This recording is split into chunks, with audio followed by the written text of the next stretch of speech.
स्वागत है आपका इसके नोवेल एक्सप्लेनर पर, जहां हर नोवेल सिर्फ कहानी नहीं, एक पूरी दुनिया होती है। कल्टीवेशन, सिस्टम, रीबर्थ, रिवेंज और डार्क फैंटेसी। अगर आपको इमेजिनेशन की लिमिट्स तोड़नी पसंद है तो चैनल को सब्सक्राइब कीजिए और शुरू करते हैं आज की कहानी।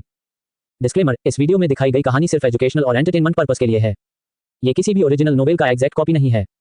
ओरिजिनल स्टोरी और कैरेक्टर्स का क्रेडिट उनके रिस्पेक्टिव ऑथर्स को जाता है। अगर आपको कहानी पसंद आए तो ओरिजिनल नोवेल को जरूर सपोर्ट करें और हमारे टेलीग्राम ग्रुप को ज्वाइन करना ना भूले। एक पुनर्जन्म। यूशी, उठो, कक्षा जल्द ही शुरू होने वाली है। यूशी। बिस्तर के छोटे पर्दे के अंदर नाजुक चेहरे वाली लड़की पीली पड़ गई थी। उसके हाथ मुलायम रजाई को कसकर पकड़े हुए थे, उसकी सांसें तेजी से चल रही थीं। यूशी एक अंधेरे दुष्वप्न में फंस गया था। कोमल कॉल सुनने में असमर्थ था। ये देखकर कि कक्षा में आधे घंटे से भी कम समय बचा था, तू जियाओ जियाओ भी चिंतित हो गया। उसने बस यूशी के बिस्तर का पर्दा उठाया और यूशी के कान में चिल्लाया, यूशी उठो। वज्रपात की तरह यूशी अचानक जाग गई। उसकी उंगलियां अभी भी कांप रही थीं, लेकिन वह तुरंत शांत हो गई। उसकी नजरें एक खूबसूरत चेहरे और एक साधारण सादी छत पर पड़ी। वह थोड़ी उलझन में थी, अवचेतन रूप से हतप्रभ होकर बोली, हो, क्या वह मरी नहीं थी? यूशी, समय देखो, तुम अभी तक उठे क्यों नहीं? Xiao Xiao. यूशी को अंततः होश आ गया। उसने बताए अनुसार अपने तकिए के पास से फोन उठाया और समय और तारीख को सूक्ष्मता से स्कैन किया। 11 सितंबर 2035, सुबह 7:35 बजे। इस बार क्या उसका सचमुच पुनर्जन्म हुआ था?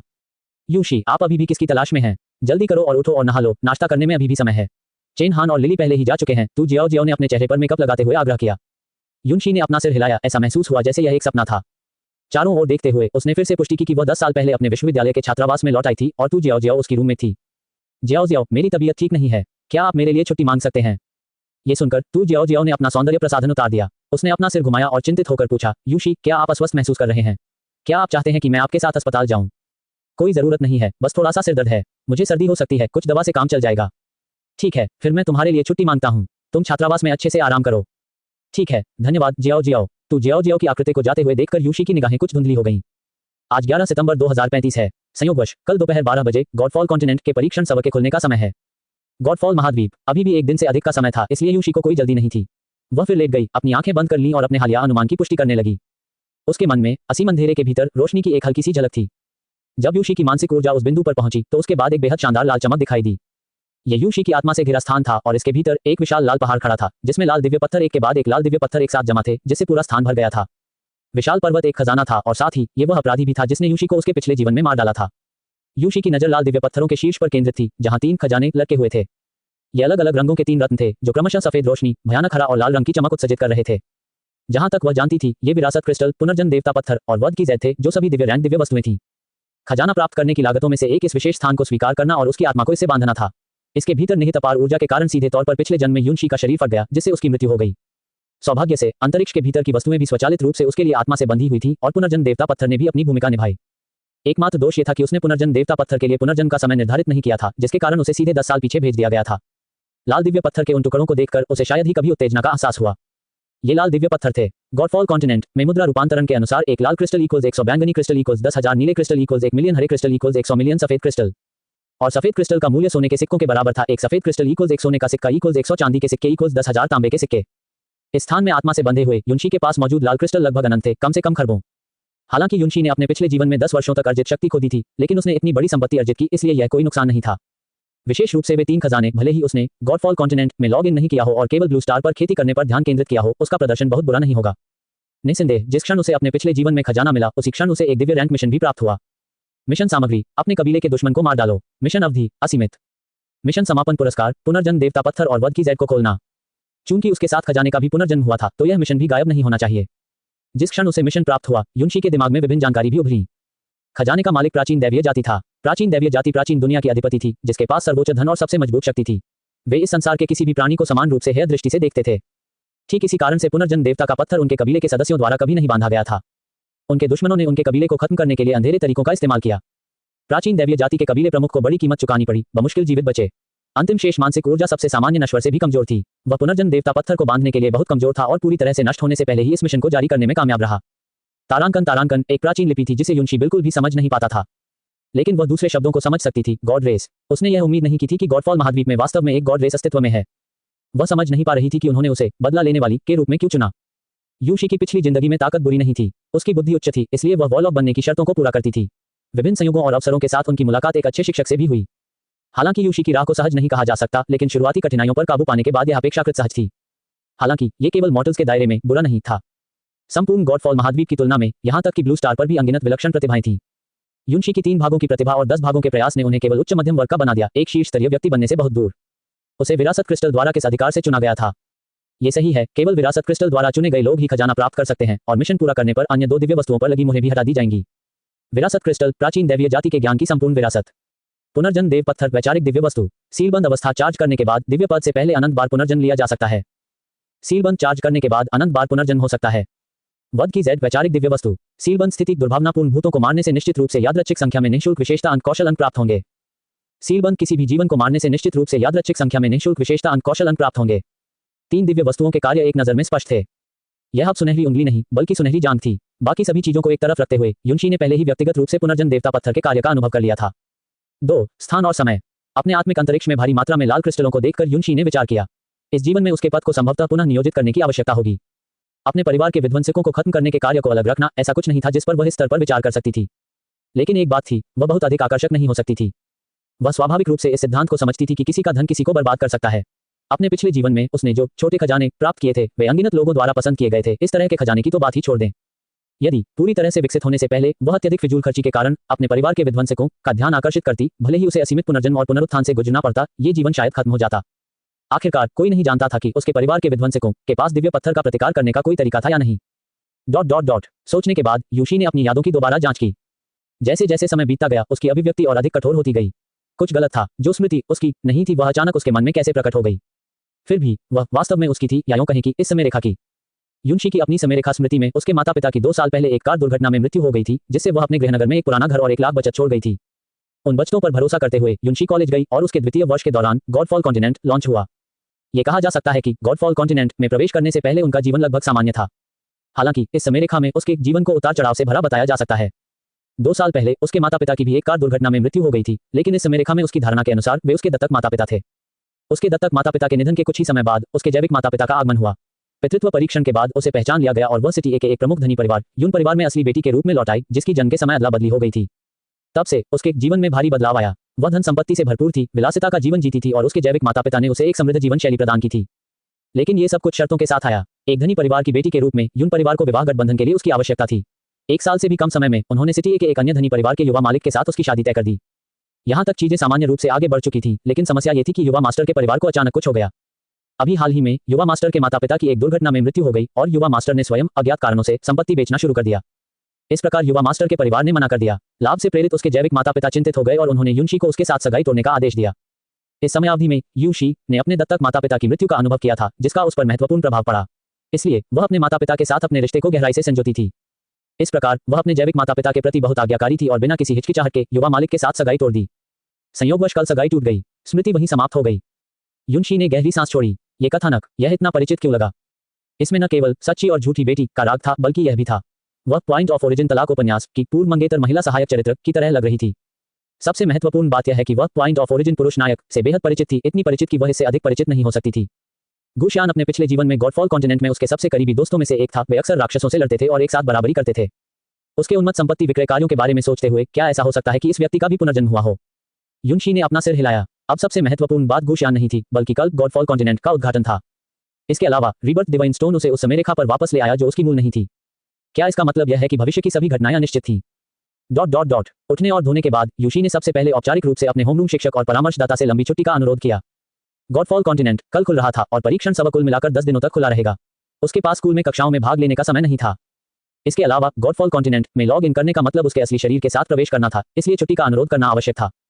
सब कुछ व्यवस्थित हो जाने के बाद युनशी ने बस सामान पैक किया और घर जाने के लिए टैक्सी पकड़कर स्कूल के गेट से बाहर निकल गई।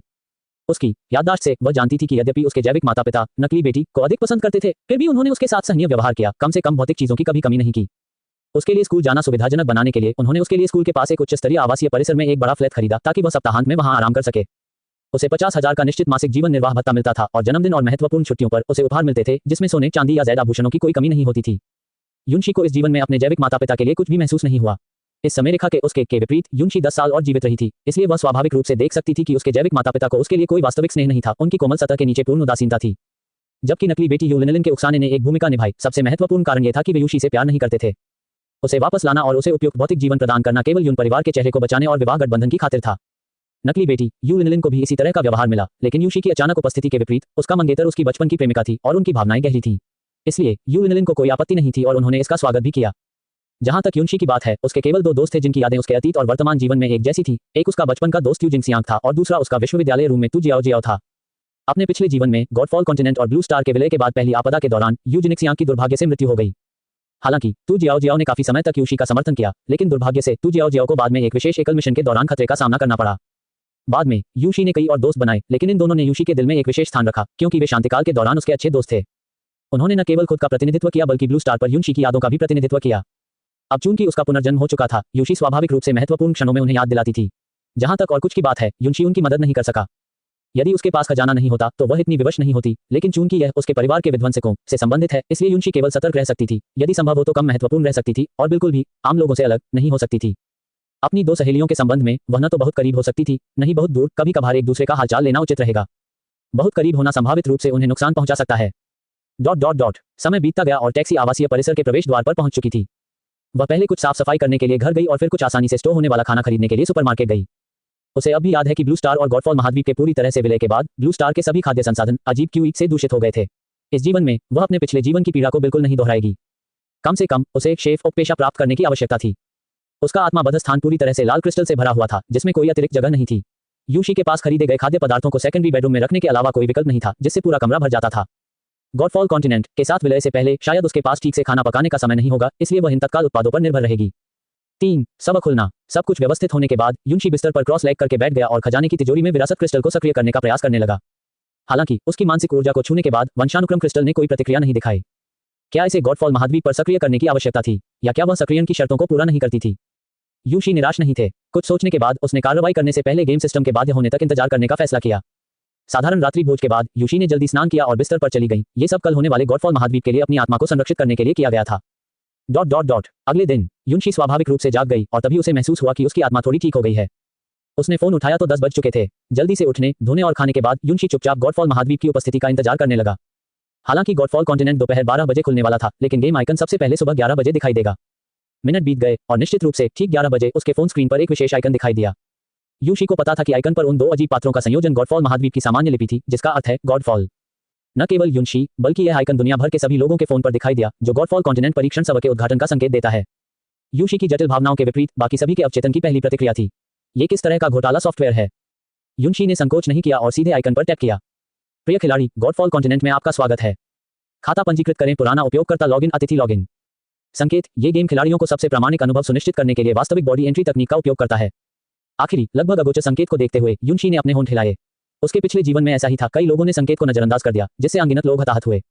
अतिथि लॉगिन एक जाल के भीतर और भी अधिक जाल था। एक बार जब आपने अतिथि लॉगिन पर क्लिक किया तो आप पूरी तरह से एक अतिथि थे, सीधे गॉडफॉल महाद्वीप में एक आवारा बन गए, बिना किसी आईडी के जंगल में टेलीपोर्ट किया गया और यहां तक कि आपको प्राप्त करने के लिए एक नौसिखिया गांव भी नहीं। अपने पिछले जीवन में यूशी उन आवारा लोगों में से एक थी जिसे शुरुआत में बहुत कष्ट सहना पड़ा, जब तक कि उसके परीक्षा परिणाम ने उसे एक सक्षम मार्शल आर्टिस्ट के रूप में नहीं दिखाया, जिसके बाद उसे अपनी किस्मत को थोड़ा बदलने की अनुमति मिली। अभी भी जल्दी थी, इसलिए यूशी को खाता पंजीकृत करने की कोई जल्दी नहीं थी। उसने सबसे पहले इंटरनेट ब्राउज किया और यह सुनिश्चित करने के बाद कि गॉडफॉल कॉन्टिनेंट गेम आइकन दिखने की खबर पहले से ही प्रसारित हो रही थी, उसने गेम का स्क्रीनशॉट लिया, विशेष रूप से एक नोट को लाल रंग में घेरा और इसे यू जिंगसियांग और तू जिया जियाओ को भेज दिया। जिंगसियांग, जियाओ जियाओ, क्या आपके फोन में भी यह गेम है? मैंने ऑनलाइन देखा कि हर कोई कह रहा है कि यह गेम उनके फोन पर आ गया है। यूशी, सावधान रहें, यह किसी प्रकार का वायरस सॉफ्टवेयर हो सकता है।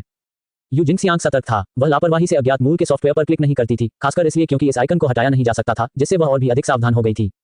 यूशी, क्या आप बेहतर महसूस कर रही हैं? आपके पास अभी भी गेम खेलने का समय क्यों है? कुछ अच्छा आराम करें। तू जिया जियाओ का परिवार धनी था, इसलिए वह अधिक चिंतित नहीं थी। वैसे भी उसके माता पिता के पास पैसा था, इसलिए भले ही उसके कार्ड का सारा पैसा किसी वायरस द्वारा स्थानांतरित कर दिया गया हो, फिर भी उसके पास एक कमबैक था। खेल की अचानक उपस्थिति की तुलना में वह यूशी के स्वास्थ्य के बारे में अधिक चिंतित थी। विभिन्न कोनों से उनकी चिंता को देखकर यूशी को अपने दिल में गर्माहट महसूस हुई। उसने उन दोनों को बारी बारी से जवाब दिया, साथ ही उन्हें खेल की असामान्य प्रकृति की भी सूक्ष्मता से याद दिलाई। जिंगसियांग, जियाओ जियाओ, मेरा अंतर्ज्ञान मुझसे कहता है कि हमें ये गेम खेलने का प्रयास करना चाहिए। क्या ख्याल है कि हम एक खाता पंजीकृत करें और साथ खेलने के लिए एक दूसरे को मित्र के रूप में जोड़ें? यूशी सिर्फ यह नहीं कह सकती थी कि उसका पुनर्जन्म हुआ है, इसलिए वह केवल इस तरह से संकेत दे सकती थी। दोस्तों को जोड़ने की इच्छा का मतलब था कि उन्हें एक खाता पंजीकृत करना होगा, इस प्रकार उन्हें मेहमानों के रूप में लॉगिन करने से बचना होगा। जहां तक एक साथ खेलने की बात है, यह निश्चित रूप से असंभव था। गॉडफॉल महाद्वीप का नक्शा विशाल, लगभग असीमित था और उन तीनों के मिलने की संभावना $100 अरब की लॉटरी जीतने से भी कम थी। उसने यू जिंगसियांग और तू जिया जियाओ को पहले ही याद दिला दिया था कि गॉडफॉल कॉन्टिनेंट परीक्षण सत्र लॉन्च के बाद केवल पहले घंटे के दौरान ही खाता पंजीकरण की अनुमति देता था। यूशी, क्या आप गंभीर हैं? यू जिंगसियांग झिझकी, लेकिन ये सोचकर कि यूशी ने कभी भी बिना उद्देश्य के बात नहीं की, उसने एक पल के लिए सोचा और सहमत हो गई। यूशी, ठीक है, लेकिन आपको संयमित होकर खेलना होगा, ये सुनिश्चित करते हुए कि आपका शरीर ठीक है। तू जिया जियाओ को भी गेम खेलना पसंद था, इसलिए वह बहुत आसानी से सहमत हो गई। उनके उत्तरों को देखकर युनशी को अंततः राहत महसूस हुई। बाकी सभी की तरह युनशी शक्तिहीन था। वह कोई सार्वजनिक शख्सियत नहीं थी और उनके सोशल मीडिया अकाउंट पर केवल एक अंक में फॉलोअर्स थे, इसलिए अगर वह कोई संदेश भी पोस्ट करती तो इसका लगभग कोई प्रभाव नहीं पड़ता। ऐसा कहा जा रहा है कि युशी ने फिर भी उन शब्दों को फिर से समझाया जो उसने यू जिंगसियांग और तू जियाजियाओ को संकेत दिए थे और उन्हें सबसे बड़े सामाजिक मंच पर पोस्ट किया था। कितने लोग इसे देखेंगे और कितने लोग सलाह पर ध्यान देंगे, यह उनके व्यक्तिगत कर्म पर निर्भर करेगा। इस जीवन में अपने जैविक माता पिता के लिए युनशी ने एक पल के लिए सोचा और सामाजिक मंच से जानकारी भी उन्हें भेज दी। बावजूद इसके उन्होंने उसे एक विशेषाधिकार प्राप्त भौतिक जीवन प्रदान किया था। इससे अधिक युनशी कुछ नहीं दे सका। अपने जैविक माता पिता की स्वार्थी प्रकृति को देखते हुए युनशी उन्हें अधिक आंतरिक जानकारी नहीं बता सकी, न ही वह उन्हें लाल क्रिस्टल दे सकी। दुर्भाग्य से पहले की ही तरह युनशी द्वारा भेजे गए संदेश समुद्र में डूबते पत्थरों की तरह थे, यहाँ तक कि लहर भी नहीं उठ रही थी। उसके जैविक माता पिता आमतौर पर युनशी पर कोई ध्यान नहीं देते थे। सहायक द्वारा हर महीने की शुरुआत में युनशी के खाते में पैसे जमा करने और मासिक पारिवारिक सभा के अलावा और कुछ नहीं था। इतना सब करने के बाद 11 बज चुके थे। युनशी की नजर गेम इंटरफेस पर लौट आई। उसने सबसे पहले पुराने उपयोगकर्ता लॉगिन पर क्लिक करने का प्रयास किया। शायद उसके पिछले जीवन का हिसाब अभी भी वहां था। डिंग, ये पता चला है कि खिलाड़ी के पास अभी तक कोई खाता नहीं है। इससे साबित हुआ कि वह जरूरत से ज्यादा सोच रही थी। अपनी उंगली के झटके से उसने खाता पंजीकरण पर क्लिक किया। डिंग, गॉडफॉल महाद्वीप आधिकारिक तौर पर दोपहर 12 बजे खुलेगा। कृपया धैर्यपूर्वक प्रतीक्षा करें। 1 मिनट जल्दी बीत गया। युनशी ने खाता पंजीकरण पर दोबारा क्लिक किया। डिंग, प्लेयर आईडी जनरेट की जा रही है। डिंग, कृपया अपना जन्मस्थान चुनें। शूयू प्लेन कॉपर पॉट आइलैंड तियानजिंग पठार। युनशी ने थोड़ा सा भौहें चढ़ाई। ये 3 स्थानों के नाम उसके पिछले जीवन में उसकी पसंद से बिल्कुल अलग थे। क्या यह उसके अलग अलग लॉगिन समय के कारण था? और ये 3 जगहें उसने अपने पिछले जीवन में भी इनके बारे में नहीं सुना था। निस्संदेह वे सभी उस स्थान से बहुत दूर थे जहां वह अपने पिछले जीवन में रहती थी। युनशी ने अंततः शूयू प्लेन को चुना। गॉडफॉल महाद्वीप में प्रौद्योगिकी नाम की कोई चीज नहीं थी, परिवहन के सभी साधन आदिम थे। जब तक कोई मार्शल आर्टिस्ट या शक्तिशाली मार्शल आर्टिस्ट नहीं बन जाता तब तक पूरे जीवनकाल के लिए अपने जन्मस्थान के आसपास से बाहर निकलना लगभग असंभव था। सामान्य परिस्थितियों में एक द्वीप संभवतः एक बंद जगह थी और पठार पर रहने की स्थिति कठिन थी, जिससे मैदान सबसे अच्छा विकल्प बन गया। डिंग, क्या खिलाड़ी शूयू प्लेन में प्रवेश करना चुनता है? हाँ, नहीं। युनशी के मूड में थोड़ा उतार चढ़ाव आया। उसने धीरे से हाँ क्लिक किया। एक पल में दुनिया घूम गई और युनशी को लगा कि उसकी दृष्टि धुंधली हो गई है। 4 प्रणाली। जब उसने दोबारा आंखें खोली तो वह पहले से ही एक अपरिचित वातावरण में थी। काली धुंध के कफन के नीचे कुछ ही दूरी पर जल रहे अलाव से गर्म चमक आ रही थी। युनशी ने चारों ओर देखा और जैसा कि अपेक्षित था वह एक नौसिखिया गांव में यादृच्छिक रूप से जन्म ले चुकी थी। अलाव के पास कुछ साधारण लकड़ी के घर बिखरे हुए खड़े थे। इस नौसिखिए गांव को गांव भी नहीं कहा जा सकता, ये दयनीय रूप से छोटा था। अपनी खुद की पोशाक को देखते हुए उसने एक मोटे लिनन के वस्त्र नौसिखिया लाभ के रूप में अपनी जेब में 10 तांबे के सिक्के और एक पहचान बैज के साथ शुरुआत की। युनशी ने पहचान बैज निकाला और उसकी सावधानीपूर्वक जांच की। सतह पर एक जटिल गोलाकार प्रतीक उकेरा गया था और उसकी आईडी जानकारी पीछे लिखी हुई थी। आप कौन हैं? अचानक उसके पीछे से एक सावधान प्रश्न आया। युनशी ने यह सुना लेकिन घबराया नहीं। नए खिलाड़ियों के पास 3 दिन की सुरक्षा अवधि थी, जिसका अर्थ है कि न तो मनुष्य और न ही भूत उसे नुकसान पहुंचा सकते थे। मुड़कर देखा तो वक्ता के पास एक अधेड़ उम्र का आदमी था जिसके हाथ में टॉर्च थी। उसने काले मोटे कपड़े पहने हुए थे। उसकी टेढ़ी मेढ़ी दाढ़ी और तीखी आंखें थीं। जैसे ही उसने युनशी का चेहरा देखा, अधेड़ उम्र के व्यक्ति की आंखों में कुछ घबराहट गायब हो गई, जैसे कि उसने पहले ही उसकी पहचान ली हो। क्या आप नए आए साहसी हैं? कृपया मुझे अपनी पहचान दिखाएं। युनशी ने उसे अपना पहचान बैज सौंपा। अधेड़ उम्र के व्यक्ति ने इसे ले लिया और उसकी अभिव्यक्ति स्पष्ट रूप से नर्म हो गई। युनशी ने आह भरी, आखिरकार एक शरणार्थी के रूप में शुरुआत नहीं की। युनशी को एक अधेड़ उम्र के व्यक्ति ने लकड़ी के एक छोटे से घर में बसाया था। अब थोड़ी देर हो गई है। फिलहाल आप इस छोटे से लकड़ी के घर में रह सकते हैं। थोड़ा आराम करें और हम कल सुबह किसी और चीज के बारे में बात कर सकते हैं। युनशी समझ गया, उससे बेहतर कोई नहीं जानता था कि रात में गॉडफॉल महाद्वीप कितना खतरनाक था। संभवतः अधेड़ उम्र के व्यक्ति को अभी भी निगरानी रखने की जरूरत थी, इसलिए उसने और कुछ नहीं कहा। लकड़ी के घर का दरवाजा अधेड़ उम्र के व्यक्ति ने बंद कर दिया था। युनशी ने उसे बंद कर दिया और रात के लिए अपने आवास की ओर देखने लगी। एक लकड़ी का तख्ता बिस्तर, एक छोटी लकड़ी की कैबिनेट और साधारण मेज और कुर्सियों का एक सेट। लकड़ी के तख्ते वाले बिस्तर पर कोई बिस्तर नहीं था, केवल सूखे भूसे की एक परत थी। युनशी को कोई आपत्ति नहीं थी। अत्यधिक भौतिक अभाव की इस दुनिया में शुरुआत में रहने के लिए जगह आवंटित किया जाना पहले से ही बहुत अच्छा था। जहां तक वह जानती थी, यह आवंटित आवास केवल 3 दिनों के लिए निःशुल्क था। वह बिस्तर के किनारे पर बैठ गई और चुपचाप सिस्टम को पुकारा। गॉडफॉल सिस्टम सक्रिय। व्यक्तिगत interface, shop interface, chat interface, quest interface. Yunshi ने व्यक्तिगत इंटरफेस पर क्लिक किया, जो 3 मुख्य पैनलों में विभाजित था। मूल पैनल, नाम युनशी, सिस्टम आईडी तारांकन 826927। जाति मानव, आयु 20, रैंक 0, एचपी 60/60, काया द्वारा निर्धारित ऊपरी सीमा, आत्मा ऊर्जा 0/290, आत्मा द्वारा निर्धारित ऊपरी सीमा। प्रोफेशन पैनल, मुख्य पेशा कोई नहीं, उपपेशा कोई नहीं, निःशुल्क कौशल अंक 0। विशेषता पैनल, आत्मा 29, काया 6, भाग्य 92, अधिकतम सौत स्वतंत्र रूप से आवंटित नहीं किया जा सकता। आकर्षण 96, अधिकतम सौत स्वतंत्र रूप से आवंटित नहीं किया जा सकता। निःशुल्क विशेषता अंक 0। युनशी थोड़ा आश्चर्यचकित हुआ। उसकी आत्मा विशेषता वास्तव में 29 अंक थी। उसे याद आया कि उसके पिछले जीवन में उसकी प्रारंभिक आत्मा 9 अंक थी, लेकिन इस जीवन में यह 29 अंक थी। यह मानते हुए कि आत्मा उसकी आत्मा थी, यह उसके पुनर्जन्म के कारण था। उसकी आत्मा अपरिवर्तित रही, इसलिए स्वाभाविक रूप से उसकी आत्मा विशेषता भी इसके साथ वापस आ जाएगी। लेकिन पुनर्जन्म से पहले उसकी आत्मा 59 अंक थी। ये था, सीधे आधा कर दिया गया। दरअसल पुनर्जन्म देव पत्थर के भी दुष्प्रभाव थे। प्रत्येक पुनर्जन्म और पुनरुत्थान की कीमत उसकी आत्मा को चुकानी पड़ी। ये सोचकर युनशी ने चुपचाप लापरवाह तरीकों के माध्यम से अपनी ताकत में सुधार करने के सभी विचारों को त्याग दिया। पुनर्जन्म देवता पत्थर का कम से कम उपयोग करना बेहतर था। युनशी ने ज्यादा सोचना बंद कर दिया। उसने विशेषता पैनल बंद कर दिया और अगला इंटरफेस खोला। शॉप इंटरफेस को सिस्टम शॉप, लोकल शॉप और रिचार्ज सर्विस में विभाजित किया गया था। सिस्टम शॉप आमतौर पर केवल बुनियादी जीवन यापन की आपूर्ति ही बेचती है, जिसमें अच्छी वस्तुओं के प्रदर्शित होने की संभावना बहुत कम होती है। एक त्वरित नजर में मोटे गेहूं के केक, काली रोटी, खाने योग्य गांठ वाले फल जैसी चीजें दिखाई दी। युनशी को उन्हें देखकर ही चक्कर आ गया। अपने पिछले जीवन में उसने अधिकांश समय ये खाद्य पदार्थ खाए थे। उन्हें न केवल निगलना कठिन था बल्कि चबाना भी बेहद कठिन था। स्थानीय दुकान, जैसा कि नाम से पता चलता है, स्थानीय दुकान थी जो आमतौर पर स्थानीय व्यापारियों द्वारा खोली जाती थी, जो जीवित रहने की आपूर्ति की एक श्रृंखला बेचती थी। बात सिर्फ इतनी थी कि यह गांव बहुत छोटा था। उन्होंने स्थानीय दुकान खोलने की भी जहमत नहीं उठाई और अंदर बिक्री के लिए कोई सामान सूचीबद्ध नहीं था। अंत में युनशी ने रिचार्ज सेवा पर क्लिक करने का प्रयास किया। जैसा कि अपेक्षित था, यह उसके पिछले जीवन जैसा ही था। आंतरिक परीक्षण अवधि के दौरान सभी के लिए दैनिक रिचार्ज सीमा 648 युआन थी। एक युआन एक तांबे के सिक्के के बराबर होता है, इसलिए अधिकतम कोई केवल 648 तांबे के सिक्के ही प्राप्त कर सकता है। संपत्तियों को बेचने के गुशियान के उन्मत्त कार्यों को याद करते हुए उसे दृढ़ता से संदेह था कि उसकी गोल्डन फिंगर में रिचार्ज सीमा नहीं हो सकती है। यह ज्ञात था कि गुशियान के पास लगभग 10 बिलियन की संपत्ति थी, भले ही उसने ये सब रिचार्ज कर दिया हो। 10 अरब तांबे के सिक्के इक्वल्स 100 मिलियन, चांदी के सिक्के इक्वल्स 1 मिलियन सोने के सिक्के। सोने के सिक्कों का मूल्य सफेद क्रिस्टल पत्थरों के बराबर था, जिसका अर्थ था 1 मिलियन सफेद क्रिस्टल पत्थर इक्वल्स 10,000 हरे क्रिस्टल पत्थर इक्वल्स 100 नीले क्रिस्टल पत्थर इक्वल्स 1 बैंगनी क्रिस्टल पत्थर। ओह, ऐसा लगता है कि गुशियान की 10 बिलियन संपत्ति केवल 1% लाल क्रिस्टल पत्थर के बदले में सक्षम होगी। उसी समय युनशी के दिमाग में उसके लाल क्रिस्टल पत्थरों का पहाड़ याद आया और उसे तुरंत थोड़ा आत्मसंतुष्ट महसूस हुआ। क्या अमीर होने का यही आनंद था? हाँ, बेशक। जबकि गुशियान के 10 अरब तांबे के सिक्के युनशी के लिए कुछ भी नहीं थे, किसी को यह नहीं भूलना चाहिए कि अन्य लोग प्रतिदिन केवल 648 रिचार्ज कर सकते थे और केवल 10 दिनों के आंतरिक परीक्षण के साथ वे केवल अधिकतम 6480 रिचार्ज कर सकते थे। गॉडफॉल महाद्वीप पर भी 10 अरब तांबे के सिक्के एक बहुत बड़ा धन था। शुरुआती पूंजी के रूप में ये गुशियान के लिए बर्बाद करने के लिए पूरी तरह से पर्याप्त थी। ये सोचकर युनशी ने देर नहीं की और आज के रिचार्ज पर क्लिक कर दिया। उसके बैंक कार्ड से 648 युआन कट गए और उसकी जगह 648 तांबे के सिक्के अचानक उसके सामने आ गए। डिंग, खिलाड़ी के तांबे के सिक्के 100 से अधिक हैं। क्या आप उन्हें सिस्टम खाते में जमा करना चाहेंगे? नोट: सिस्टम खाते में जमा करने पर 1% शुल्क कटौती की आवश्यकता होती है। निकासी पर कोई शुल्क नहीं काटा जाता है। जमा: कैसा कंजूस गेम सिस्टम है, इसने एक स्थानिक बैग भी प्रदान नहीं किया और यहां तक कि पैसे जमा करने पर भी शुल्क देना पड़ा। लेकिन फायदे भी स्पष्ट थे। सिस्टम में जमा करने का मतलब इसे खोने या लूटे जाने का कोई डर नहीं था। सबसे महत्वपूर्ण बात यह है कि सिस्टम शॉप से सामान खरीदने के लिए केवल सिस्टम खाते में जमा की गई मुद्रा का उपयोग किया जा सकता है। 648 तांबे के सिक्कों में से, साथ ही सिस्टम द्वारा उपहार में दिए गए 10 प्रारंभिक तांबे के सिक्कों में से कुल 6.58 तांबे के सिक्के काटे गए और शेष 651.42 तांबे के सिक्के सिस्टम खाते में दिखाई दिए, जो पूरे शॉप इंटरफेस के शीर्ष पर प्रमुखता से प्रदर्शित हुए। ये सब पूरा करने के बाद युनशी ने अगले इंटरफेस को खोलने से पहले ये सुनिश्चित करते हुए सिस्टम शॉप को फिर से संक्षेप में देखा, ये सुनिश्चित किया कि कोई दुर्लभ सामग्री ताजा नहीं हुई थी। 5. पेशा: चैट इंटरफेस का केवल एक ही कार्य है। दोस्तों को जोड़ने के बाद आप निजी संदेश भेज सकते हैं, लेकिन इसके लिए चैट शुल्क प्रति संदेश एक तांबे का सिक्का की आवश्यकता होती है। आखिरकार गॉडफॉल कॉन्टिनेंट के पास कोई नेटवर्क नहीं है। आपके द्वारा भेजा गया प्रत्येक संदेश ऊर्जा की खपत करता है। फाइनल क्वेस्ट इंटरफेस की ओर बढ़ते हुए युनशी की आंखों में गंभीरता का एक संकेत दिखाई दिया। मुख्य खोज, साइड खोज, विशेष खोज। युनशी की मुख्य खोज अभी तक शुरू नहीं हुई थी, न ही उसके पास कोई अतिरिक्त खोज थी, केवल विशेष खोज ही रह गई। विशेष कार्य: उस शत्रु को मार डालो जिसने आपके वंश को नष्ट कर दिया। खोज अवधि: असीमित। खोज पूर्णता पुरस्कार: पुनर्जन्म देवता पत्थर और वध की जेड को खोलना। निश्चित रूप से खजाने की तिजोरी से जुड़ी इस दिव्य रैंक खोज में उसके साथ पुनर्जन्म था।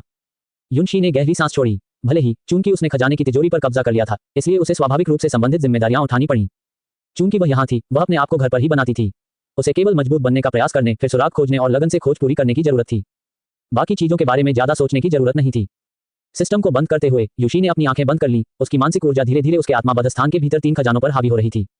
उनमें से पुनर्जन्म देव पत्थर और वध की जेड पहले से ही उसके लिए आत्मा से बंधे थे, लेकिन विरासत क्रिस्टल अभी तक सक्रिय नहीं हुआ था। अब जबकि वह पहले से ही गॉडफॉल महाद्वीप पर थी, वह फिर से प्रयास करेगी।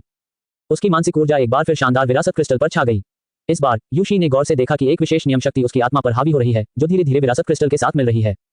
वह इस नियम शक्ति से भली भांति परिचित थी। यह वास्तव में गॉडफॉल कॉन्टिनेंट का गेम सिस्टम था। प्राचीन दैवीय जाति, क्या इसका संबंध व्यवस्था से हो सकता है? नहीं, ऐसा होना चाहिए कि गॉडफॉल महाद्वीप पर सब कुछ गॉडफॉल सिस्टम से संबंधित हो। आखिरकार न केवल उनके ब्लू स्टार खिलाड़ी, बल्कि गॉडफॉल महाद्वीप के मूल निवासी भी गॉडफॉल सिस्टम से बंधे थे। इस संसार में कोई भी जीवन व्यवस्था द्वारा शासित था। ऐसा नहीं था कि प्राचीन दैवीय जाति व्यवस्था से संबंधित थी, बात सिर्फ इतनी थी कि सिस्टम की रैंक बहुत ऊंची थी। गॉडफॉल महाद्वीप अभी अभी एक खेल के रूप में ब्लू स्टार पर उतरा था और उसने अभी तक ब्लू स्टार पर बड़े पैमाने पर आक्रमण नहीं किया था, इसलिए वंशानुक्रम क्रिस्टल इसके साथ जुड़ नहीं सका। स्वाभाविक रूप से जब युनशी ब्लू स्टार पर थी तो वह भी इसे सक्रिय करने में असमर्थ थी। डिंग, ये पता लगाना कि खिलाड़ी एक वैचारिक विरासत को सक्रिय कर रहा है। खिलाड़ी की आत्मा इसका सामना नहीं कर सकती। क्या आप सिस्टम की विशिष्ट आत्मा सुरक्षा को सक्षम करना चाहते हैं? हाँ, नहीं। नोट: 1000 लाल क्रिस्टल पत्थरों का एक मुश्त शुल्क पेशेवर रूप से 1000 वर्षों तक खिलाड़ी की आत्मा की रक्षा करता है। इस अवधि के दौरान सिस्टम खिलाड़ी की आत्मा को नष्ट होने से बचाएगा, सभी आत्मा नियंत्रण और आत्मा हमलों के लिए प्रतिरक्षा।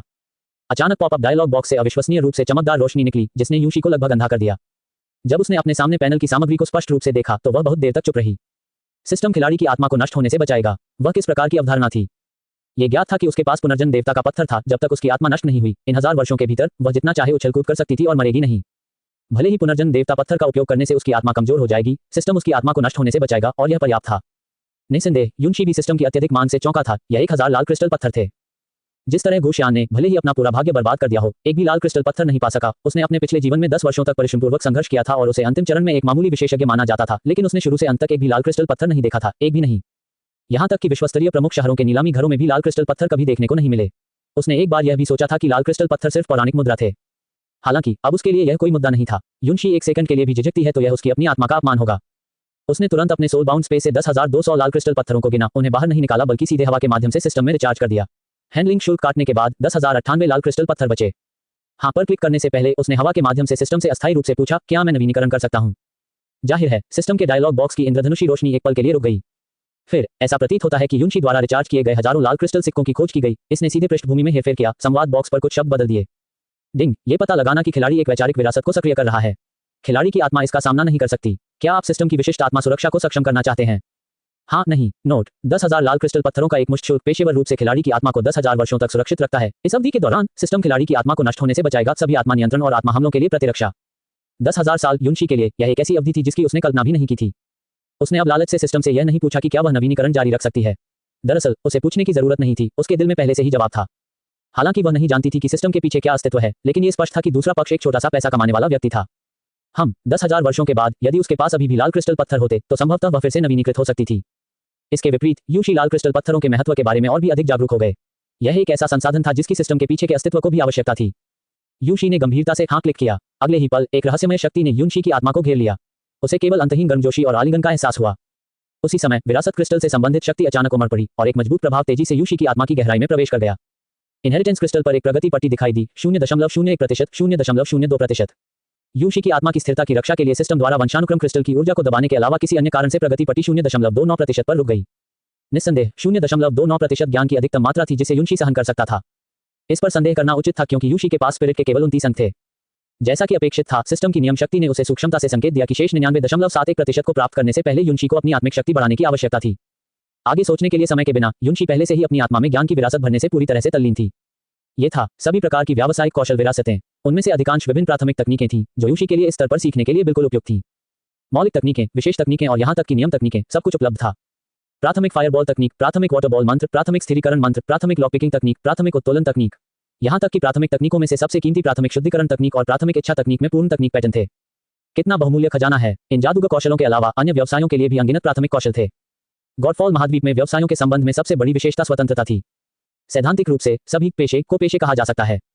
उदाहरण के लिए चित्रकार, संगीतकार, विद्वान, फार्मासिस्ट, कारीगर, कीमियागर इत्यादि। गॉडफॉल महाद्वीप में आध्यात्मिक ऊर्जा के अस्तित्व के कारण सभी पेशे आध्यात्मिक ऊर्जा को अपने में एकीकृत कर सकते हैं। लेकिन शर्त यह थी कि आपके पास आध्यात्मिक ऊर्जा जुटाने की क्षमता होनी चाहिए। यह कहा जा सकता है कि जादूगर सभी व्यवसायों की नींव थे, केवल जादूगर ही आध्यात्मिक ऊर्जा जुटा सकते थे। 6. विशेष और आध्यात्मिक ऊर्जा में हेरफेर करने की क्षमता हासिल करने के बाद एक चित्रकार के रूप में आप आध्यात्मिक ऊर्जा को अपने चित्रों में एकीकृत कर सकते हैं। प्रमुख उपलब्धि हासिल करने के बाद डिवाइन ब्रश मालियांग बनना असंभव नहीं है। यदि यह एक चित्रकार होता जो जादूगर नहीं होता, तो सबसे उन्नत आध्यात्मिक ऊर्जा ब्रश के साथ भी वे केवल साधारण अचूक चित्र ही बना सकते थे जो केवल प्रशंसा के लिए उपयोगी होते और कुछ नहीं। इसलिए गॉडफॉल महाद्वीप में जादूगर निस्संदेह मुख्य व्यवसायों में से एक है। इसके अलावा एकमात्र अन्य पेशा जिसे मुख्य पेशा कहा जा सकता है वह है मार्शल आर्टिस्ट, क्योंकि केवल मार्शल आर्टिस्ट ही आध्यात्मिक ऊर्जा द्वारा प्रतिबंधित नहीं है। लेकिन तदनुसार इस दुनिया में जहां आध्यात्मिक ऊर्जा लगभग हर चीज को माप सकती है, मुख्य पेशे के रूप में मार्शल आर्टिस्ट का अंतिम चरण का विकास स्पष्ट रूप से जादूगर से बहुत कमतर है। गॉडफॉल महाद्वीप में जादूगरों को अत्यंत महान दर्जा प्राप्त है। जादूगर और मार्शल कलाकारों के बीच का अंतर खेती की दुनिया में खेती करने वालों और नश्वर मार्शल कलाकारों के बीच के अंतर जैसा है। कोई भी मार्शल आर्टिस्ट बन सकता है, लेकिन जादूगर बनना। गॉडफॉल कॉन्टिनेंट कोई वास्तविक खेल नहीं है, बल्कि एक और वास्तविक दुनिया है। यह एक ऑनलाइन गेम की तरह नहीं है जहां आप कौशल सीखने के लिए क्लिक करके तकनीकें सीख सकते हैं। आपको अपने स्वयं के प्रयासों पर भरोसा करना चाहिए। एक जादूगर बनने के लिए सबसे पहले आपके पास तकनीक सीखने का एक तरीका होना चाहिए। उदाहरण के लिए एक जादूगर शिक्षक द्वारा समर्थित होना या विभिन्न माध्यमों से उस पर दर्ज तकनीक पैटर्न के साथ एक स्क्रॉल प्राप्त करना। दूसरे, आपको वास्तव में अपनी बुद्धि के माध्यम से एक तकनीक सीखने की जरूरत है। कॉलेज प्रवेश परीक्षा की चुनौती के अनुरूप तकनीक सीखने के लिए न केवल बुद्धि की आवश्यकता होती है बल्कि दृढ़ता और दृढ़ता की भी आवश्यकता होती है। जो अंततः जादूगर बन जाते हैं वे वास्तव में 100 में से एक होते हैं। अपने पिछले जीवन में युनशी एक बहुत अच्छे जादूगर शिक्षक से मिलने के लिए काफी भाग्यशाली थी। उस समय दूसरा पक्ष पहले से ही बहुत बुरा था, बहुत कम जीवन बचा था और उसे तत्काल एक उत्तराधिकारी की आवश्यकता थी। वह इतनी भाग्यशाली थी, उसकी प्रारंभिक भावना 9 अंक तक ऊंची थी। इस प्रकार उसे दूसरे पक्ष का समर्थन प्राप्त था और उसने अपना पक्ष रखा। बात बस इतनी है कि इस जीवन में वह शायद दूसरे पक्ष से नहीं मिल पाएगी। शूयू प्लेन अपने पिछले जीवन में जहां वह जन्मी थी उससे बहुत दूर है। जब तक वह उन्हें ढूंढने के लिए पर्याप्त मजबूत हो जाएगी, तब तक संभवतः उस शिक्षक की स्वाभाविक रूप से मृत्यु हो चुकी होगी। जादूगरों की तुलना में मार्शल आर्टिस्ट बनना अपेक्षाकृत सरल है। तकनीक से संबंधित ज्ञान हवा से प्राप्त नहीं किया जा सकता है, लेकिन मार्शल आर्टिस्ट मार्शल कौशल स्वयं बनाया जा सकता है। यदि बुद्धिमत्ता एक जादूगर की विशेषता निर्धारित करती है तो काया एक मार्शल आर्टिस्ट का निर्धारण करती है। काया एक मार्शल आर्टिस्ट की नींव होती है। स्व प्रशिक्षण धीरे धीरे शरीर को बेहतर बना सकता है। इस अवधि में शरीर के विकास के साथ साथ चपलता और ताकत में भी वृद्धि होगी। कुछ भूतों को ठंडे हथियारों से भी मारा जा सकता है। अनुभव प्राप्त करने के बाद कोई भी व्यक्ति स्तर बढ़ा सकता है और निःशुल्क विशेषता अंक प्राप्त कर सकता है, जिससे उसकी अपनी ताकत में सुधार जारी रहेगा। कई मार्शल कलाकार विरासत की जानकारी के बिना भी विभिन्न जीवन और मृत्यु परीक्षणों के माध्यम से अपने लिए एक खूनी रास्ता बना सकते हैं। यह एक मार्शल आर्टिस्ट का लाभ है, यहाँ तक कि एक जमीनी स्तर का व्यक्ति भी जिसके पास कुछ भी नहीं है, ऊपर नहीं उठ सकता। यहाँ तक कि कई जादूगर भी अपने प्रारंभिक चरण में मार्शल कलाकार थे। उनकी प्रारंभिक आत्मा अपर्याप्त थी, इसलिए उन्होंने स्तर बढ़ाने और निःशुल्क विशेषता अंक हासिल करने के लिए हर तरह की कोशिश की, फिर उन्हें आत्मा में जोड़ा। और इस जीवन के लिए यूशी की करियर योजना बहुत सरल है। मुख्य पेशे के रूप में जादूगर और उपपेशे के रूप में अन्य पेशे। केवल वध की ज़ैड के अस्तित्व के कारण उसे इस जीवन में निःशुल्क कौशल अंक और निःशुल्क विशेषता अंक की कमी नहीं होगी। अन्य लोग उपपेशे चुनते समय आमतौर पर अपनी प्रतिभा या शौक के आधार पर केवल एक या दो को ही चुनते हैं। अधिक रसोइयों से शोरबा खराब कौशल बिंदुओं के बिना बहुत सारे पेशे चुनना बेकार है। गॉडफॉल महाद्वीप में प्रत्येक स्तर ऊपर केवल एक कौशल अंक और दो निःशुल्क विशेषता अंक प्रदान करता है। कौशल बिंदुओं की बहुमूल्यता स्वयं स्पष्ट है। उन्हें कौशल अंक कहने के बजाय ये कहना अधिक सटीक होगा कि वे विशेष पुरस्कार हैं, बिल्कुल निःशुल्क विशेषता अंक की तरह। वे दोनों सिस्टम के उपहार हैं। हर बार जब कोई खिलाड़ी एक निश्चित कौशल में अंक जोड़ता है तो ऐसा लगता है जैसे उन्हें अचानक ज्ञान प्राप्त हुआ है, जिससे कौशल की उनकी समझ और नियंत्रण कई डिग्री तक गहरा हो गया है, जिससे स्वाभाविक रूप से इसकी शक्ति बढ़ गई है। अपने पिछले जीवन में युनशी ने सुना था कि कौशल अंक भी एक बहुत ही मूल्यवान बोनस के साथ आते हैं। जोड़ा गया प्रत्येक बिंदु किसी की समझने की क्षमता को बढ़ाएगा। और इस जीवन में वध की पीड़ा, हालांकि अभी भी सील अवस्था में है, ये पर्याप्त है। जब तक वह दुर्भावनापूर्ण भूतों को मारती है तब तक उसे यादृच्छिक निःशुल्क विशेषता अंक कौशल अंक प्राप्त होंगे, जिससे अपर्याप्त कौशल अंकों के बारे में युनशी की चिंताएं पूरी तरह खत्म हो जाएंगी। वह सभी व्यवसायों को एक साथ पूरी तरह विकसित कर सकती है। शेफ और अल्केमिस्ट सर्वोच्च प्राथमिकताएं हैं, उसके बाद टेलिस्मैन मास्टर और पेंटर हैं। उनमें से शेफ उसे स्वाद नरक से मुक्त कर सकता है, जबकि अल्केमिस्ट उसकी जीवन सुरक्षा सुनिश्चित कर सकता है। तावीज मास्टर तकनीकों को संग्रहित कर सकता है और पेंटर इसलिए है क्योंकि युनशी एक कला छात्र था। इसकी खेती नहीं करने से उसकी 10 साल की कड़ी मेहनत की नींव बर्बाद हो जाएगी। निस्संदेह युनशी के पास चाहे कितनी भी योजनाएं क्यों न हो, उसे धीरे धीरे इन व्यवसायों का अभ्यास करने की आवश्यकता है। उन्हें रातों रात हासिल करना असंभव है। मन में एक योजना के साथ युनशी ने आधिकारिक तौर पर खेती करना शुरू कर दिया। अपनी पहली तकनीक के लिए युनशी ने अभी भी अपना सबसे परिचित एलिमेंट्री वाटर बॉल स्पेल चुना।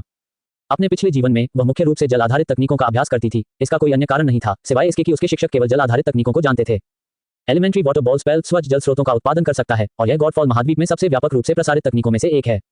गॉडफॉल महाद्वीप में संसाधन अत्यंत दुर्लभ हैं। विशेष आध्यात्मिक क्षेत्रों से आच्छादित गांवों और कस्बों को छोड़कर अन्य सभी जंगली क्षेत्र प्रदूषित हैं। यदि यह प्रदूषण गलती से शरीर में चला जाता है तो यह हल्के मामलों में दस्त, उल्टी और स्थायी शारीरिक हानि का कारण बन सकता है और गंभीर मामलों में जीवन को खतरे में डाल सकता है। पानी और भोजन केवल मॉल से खरीदा जा सकता है या स्वयं आपूर्ति किया जा सकता है, उन्हें जंगल से प्राप्त नहीं किया जा सकता। अतः स्वच्छ जल स्रोत भी एक बड़ी समस्या है। अधिकांश नौसिखिया गांवों में मूल रूप से कोई आध्यात्मिक क्षेत्र कवरेज नहीं है। सुरक्षित पानी पीने के लिए इसे केवल सिस्टम मॉल से ही खरीदा जा सकता है। पैसे के बिना कोई केवल कम प्रदूषित कुएं का पानी ही पी सकता है, जिसे ग्रहण करने से पहले आमतौर पर कई प्रक्रियाओं की आवश्यकता होती है। परेशानी का जिक्र न करते हुए इसमें 100% समय प्रदूषण का अंश भी होता है और लंबे समय तक सेवन से स्थायी शारीरिक हानि भी हो सकती है। एलिमेंट्री वाटर बॉल स्पेल इस समस्या को पूरी तरह से हल कर सकता है। बेशक युनशी के लिए एलिमेंट्री वाटर बॉल स्पेल चुनने का सबसे बड़ा कारण यह था कि वह जल्दी से जादूगर के पेशे में स्थानांतरित होना चाहती थी और आध्यात्मिक ऊर्जा में हेरफेर करने की क्षमता हासिल करना चाहती थी। खेल का आंतरिक परीक्षण केवल 10 दिनों तक चलता है। उसे अपने सभी व्यवसायों को यथाशीघ्र स्थानांतरित करने के लिए हर मिनट और हर सेकंड का उपयोग करना चाहिए। विशेष रूप से शेफ पेशे से युनशी ने सभी ब्लू स्टार व्यंजनों को रिकॉर्ड करने की योजना बनाई है। वह वास्तव में हर दिन मोटे गेहूं के केक खाकर थक गई है। केवल आंतरिक परीक्षण अवधि के दौरान जब गॉडफॉल सिस्टम ने ब्लू स्टार पर पूरी तरह से आक्रमण नहीं किया था, ऐसा किया जा सकता था। एक बार आधिकारिक सबक खुलने के बाद व्यंजनों को एकत्र करना केवल उन्हें धीरे धीरे परिश्रमपूर्वक सीखने से ही संभव होगा। कुछ ही मिनटों में युनशी ने कुशलतापूर्वक वाटर बॉल आर्ट सीखना पूरा कर लिया था। डिंग प्रारंभिक वाटर बॉल स्पेल LV1 सीखने, सफलतापूर्वक जादूगर पेशे में स्थानांतरित होने और जादूगर के विशिष्ट कौशल आध्यात्मिक ऊर्जा नियंत्रण LV1 को अनलॉक करने के लिए खिलाड़ी को बधाई। युनशी ने अपना निजी पैनल खोला, बाकी सब कुछ अपरिवर्तित रहा, केवल उसका मुख्य पेशा जादूगरनी बन गया था। जादूगर व्यवसाय कौशल आध्यात्मिक ऊर्जा नियंत्रण LV1 जादूगर का विशिष्ट कौशल आध्यात्मिक ऊर्जा के निःशुल्क नियंत्रण की अनुमति देता है। नियंत्रण की तीव्रता किसी की आत्मा से निर्धारित होती है। प्राथमिक वाटर बॉल मंत्र LV1 10-100 आध्यात्मिक ऊर्जा की खपत करता है। एक छोटे वाटर बॉल को संघनित कर सकता है। अधिकतम 39-129 आत्मा तारांकन कौशल रैंक जोड़ उपभोग की गई आध्यात्मिक ऊर्जा पानी आधारित तकनीक से भूतों को नुकसान पहुंचा सकता है। 7 मेनू युनशी ने इसे बंद करने से पहले केवल पैनल पर नजर डाली। उसने अपनी आंखें बंद कर ली और कुशलता से आध्यात्मिक ऊर्जा नियंत्रण का उपयोग करना शुरू कर दिया। अपनी आध्यात्मिक ऊर्जा को अधिकतम तक भरने के लिए हवा में आध्यात्मिक ऊर्जा को अवशोषित किया। आध्यात्मिक ऊर्जा एक विशेष शक्ति है। यह विभिन्न तत्वों शुद्ध ऊर्जा के रूप में प्रकट हो सकता है या विशिष्ट नियमों में भी परिवर्तित हो सकता है। यह आध्यात्मिक ऊर्जा को सभी प्रकार की अजीब तकनीकों का समर्थन करने की अनुमति देता है, जैसे कि शुद्धिकरण तकनीक और विष तकनीक, जिसे युनशी ने अपने पिछले जीवन में चाहा था। युनशी ने अपने पिछले जीवन में बहुत पहले इन दो तकनीकों के बारे में सुना था। पहले वाला सबसे आम था, फिर भी उसे प्राप्त करना सबसे कठिन था। एक गुप्त तकनीक जिसे गॉडफॉल महाद्वीप के स्वदेशी लोगों ने नहीं अपनाया था, जबकि बाद वाला गॉडफॉल महाद्वीप पर एक लंबे समय से चली आ रही किंवदंती थी। शुद्धिकरण तकनीक अजीब की हुई प्रदूषण को शुद्ध कर सकती है, जंगली भोजन और जल स्रोतों को सुरक्षित खाद्य आपूर्ति में बदल सकती है। गॉडफॉल महाद्वीप पर प्रमुख और छोटी ताकतें आमतौर पर इस उद्देश्य के लिए विशेष रूप से कई शोधक विकसित करने के लिए विश्वसनीय व्यक्तियों का चयन करती हैं। क्या ब्लू स्टार के लोग शुद्धिकरण तकनीक सीखना चाहते हैं? हाँ, लेकिन पहले उन्हें गुट के नेता के साथ दास्ता अनुबंध पर हस्ताक्षर करना होगा। युनशी ने अपने पिछले जीवन में इस बारे में नाराजगी जताई थी, लेकिन इस जीवन में आखिरकार उसे कोई पछतावा नहीं रहा। दुर्भाग्य से लेगेसी क्रिस्टल पर संबंधित प्रतिबंध हैं। वह अपने भीतर मौजूद ज्ञान को मनमाने ढंग से दूसरों को नहीं दे सकती, न ही वह इसे ब्लू स्टार के लोगों को सिखा सकती है। यदि वह प्रतिबंध हटाना चाहती है तो उसे गॉड रेस के मिशन को पूरा करना होगा। केवल तभी वह वास्तव में 3 महान दिव्य कलाकृतियों की स्वामी हो सकती है। दूसरी ओर विश तकनीक एक सच्ची वैचारिक तकनीक है। सैद्धांतिक रूप से जब तक आप पर्याप्त आध्यात्मिक ऊर्जा खर्च कर सकते हैं, कोई भी इच्छा पूरी हो सकती है। यदि वह इच्छा तकनीक को पूर्णता तक विकसित करती है और फिर अपनी आध्यात्मिक ऊर्जा को चरम तक जमा करती है, तो वह शायद अजेय होगी। युनशी ने चुपचाप अपने भविष्य के रास्ते पर विचार किया। उससे अनभिज्ञ उसके शरीर के भीतर की आध्यात्मिक ऊर्जा पहले ही अपनी अधिकतम क्षमता तक पहुंच चुकी थी।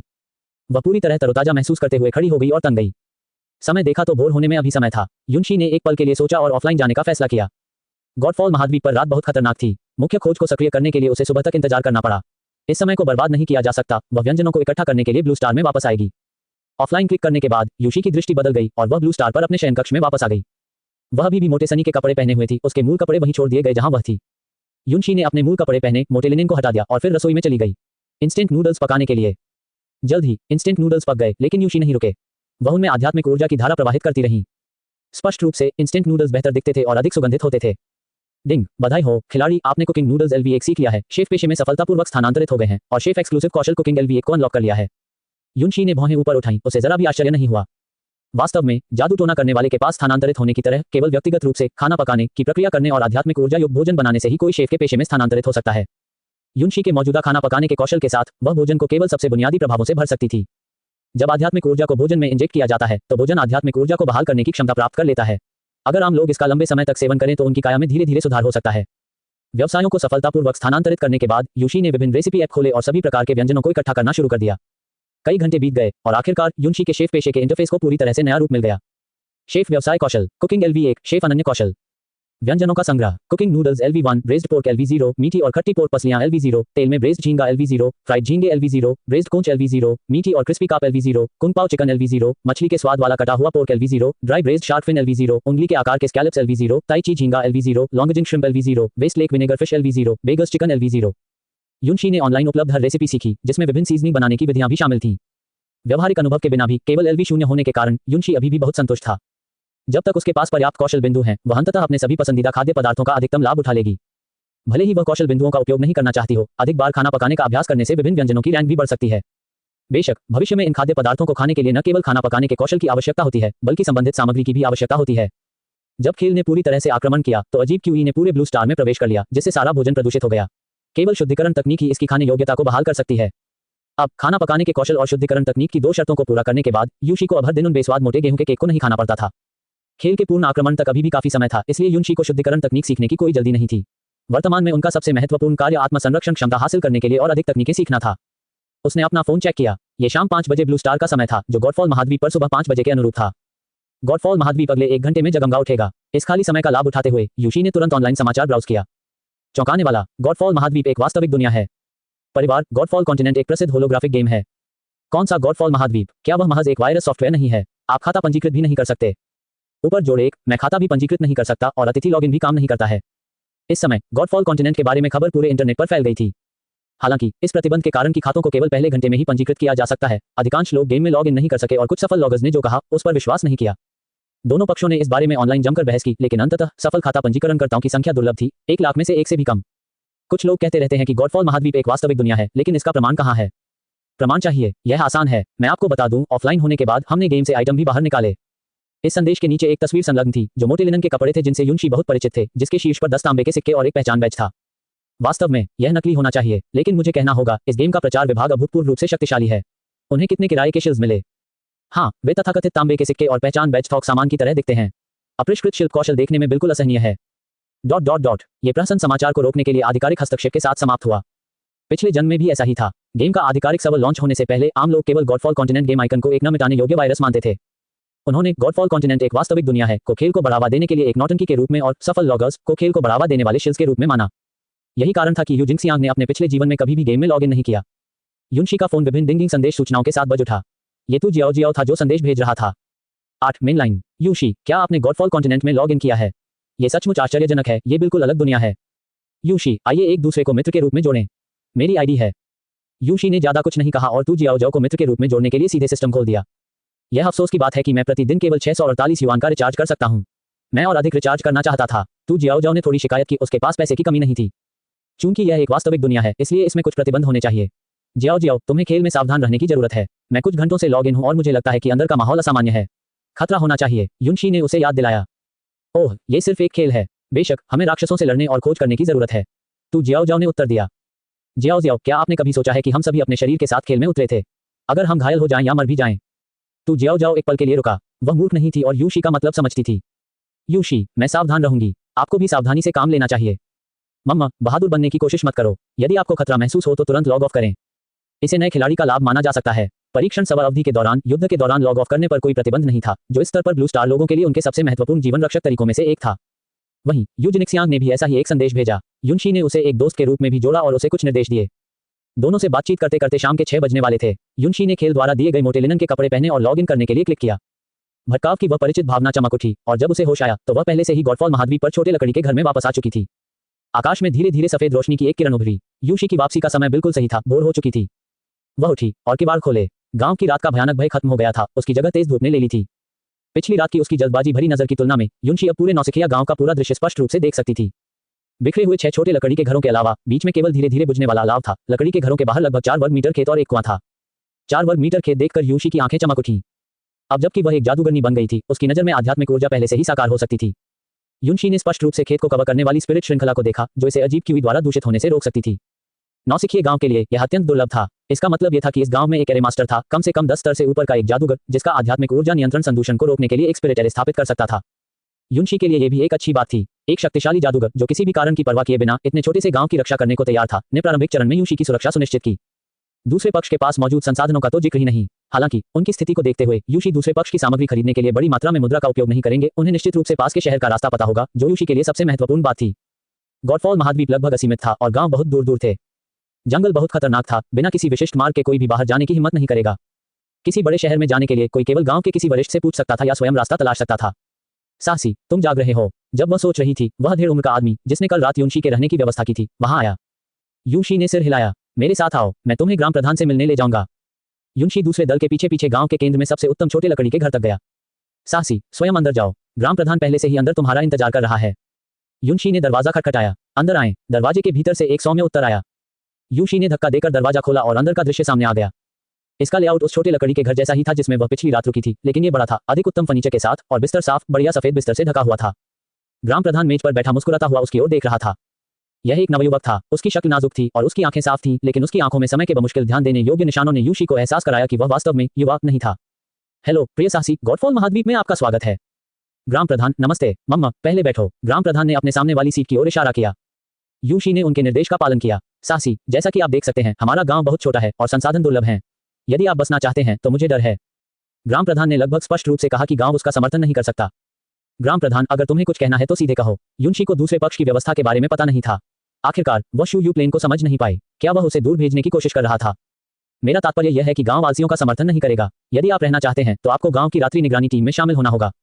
रात्रि निगरानी टीम में शामिल होने के बाद गांव आपको दैनिक भोजन प्रदान करेगा, आपकी खेती योजना तैयार करने के लिए जिम्मेदार होगा और आपको बुनियादी मार्शल कौशल सिखाने के लिए एक मास्टर होगा। यदि आप में जादूगरनी की प्रतिभा है तो मैं व्यक्तिगत रूप से आपको सिखाऊंगा। यदि आप जाना चाहते हैं तो मैं अगले महीने किंगलान टाउन जाऊंगा और मैं आपको अपने साथ ले जा सकता हूं। निस्संदेह इस महीने के भोजन की व्यवस्था स्वयं ही करनी होगी। डिंग, मुख्य क्वेस्ट 1 सक्रिय कर दिया गया है। कृपया रुकना या चले जाना चुनें। खोज पूर्ण करने का पुरस्कार 10 तांबे के सिक्के। खोज विफलता दंड कोई नहीं। ये सुनकर कि मुख्य खोज शुरू हो गई है, युनशी की आंखों में समझ की एक किरण चमक उठी। जैसा कि अपेक्षित था, आवारा और आधिकारिक खिलाड़ियों के लिए मुख्य खोज अलग अलग थी। उसे याद आया कि आवारा लोगों की मुख्य खोज जीवित रहने की थी। जब तक कि उनकी आवारा स्थिति गायब नहीं हो जाती और यह मुख्य खोज समाप्त नहीं हो जाती, तब तक वे जीवित रहने वाले प्रत्येक दिन के लिए 1 तांबे के सिक्के का इनाम लेते थे। हालांकि आधिकारिक खिलाड़ी पूरी तरह से अलग थे। केवल एक विकल्प के लिए 10 तांबे के सिक्कों का इनाम था।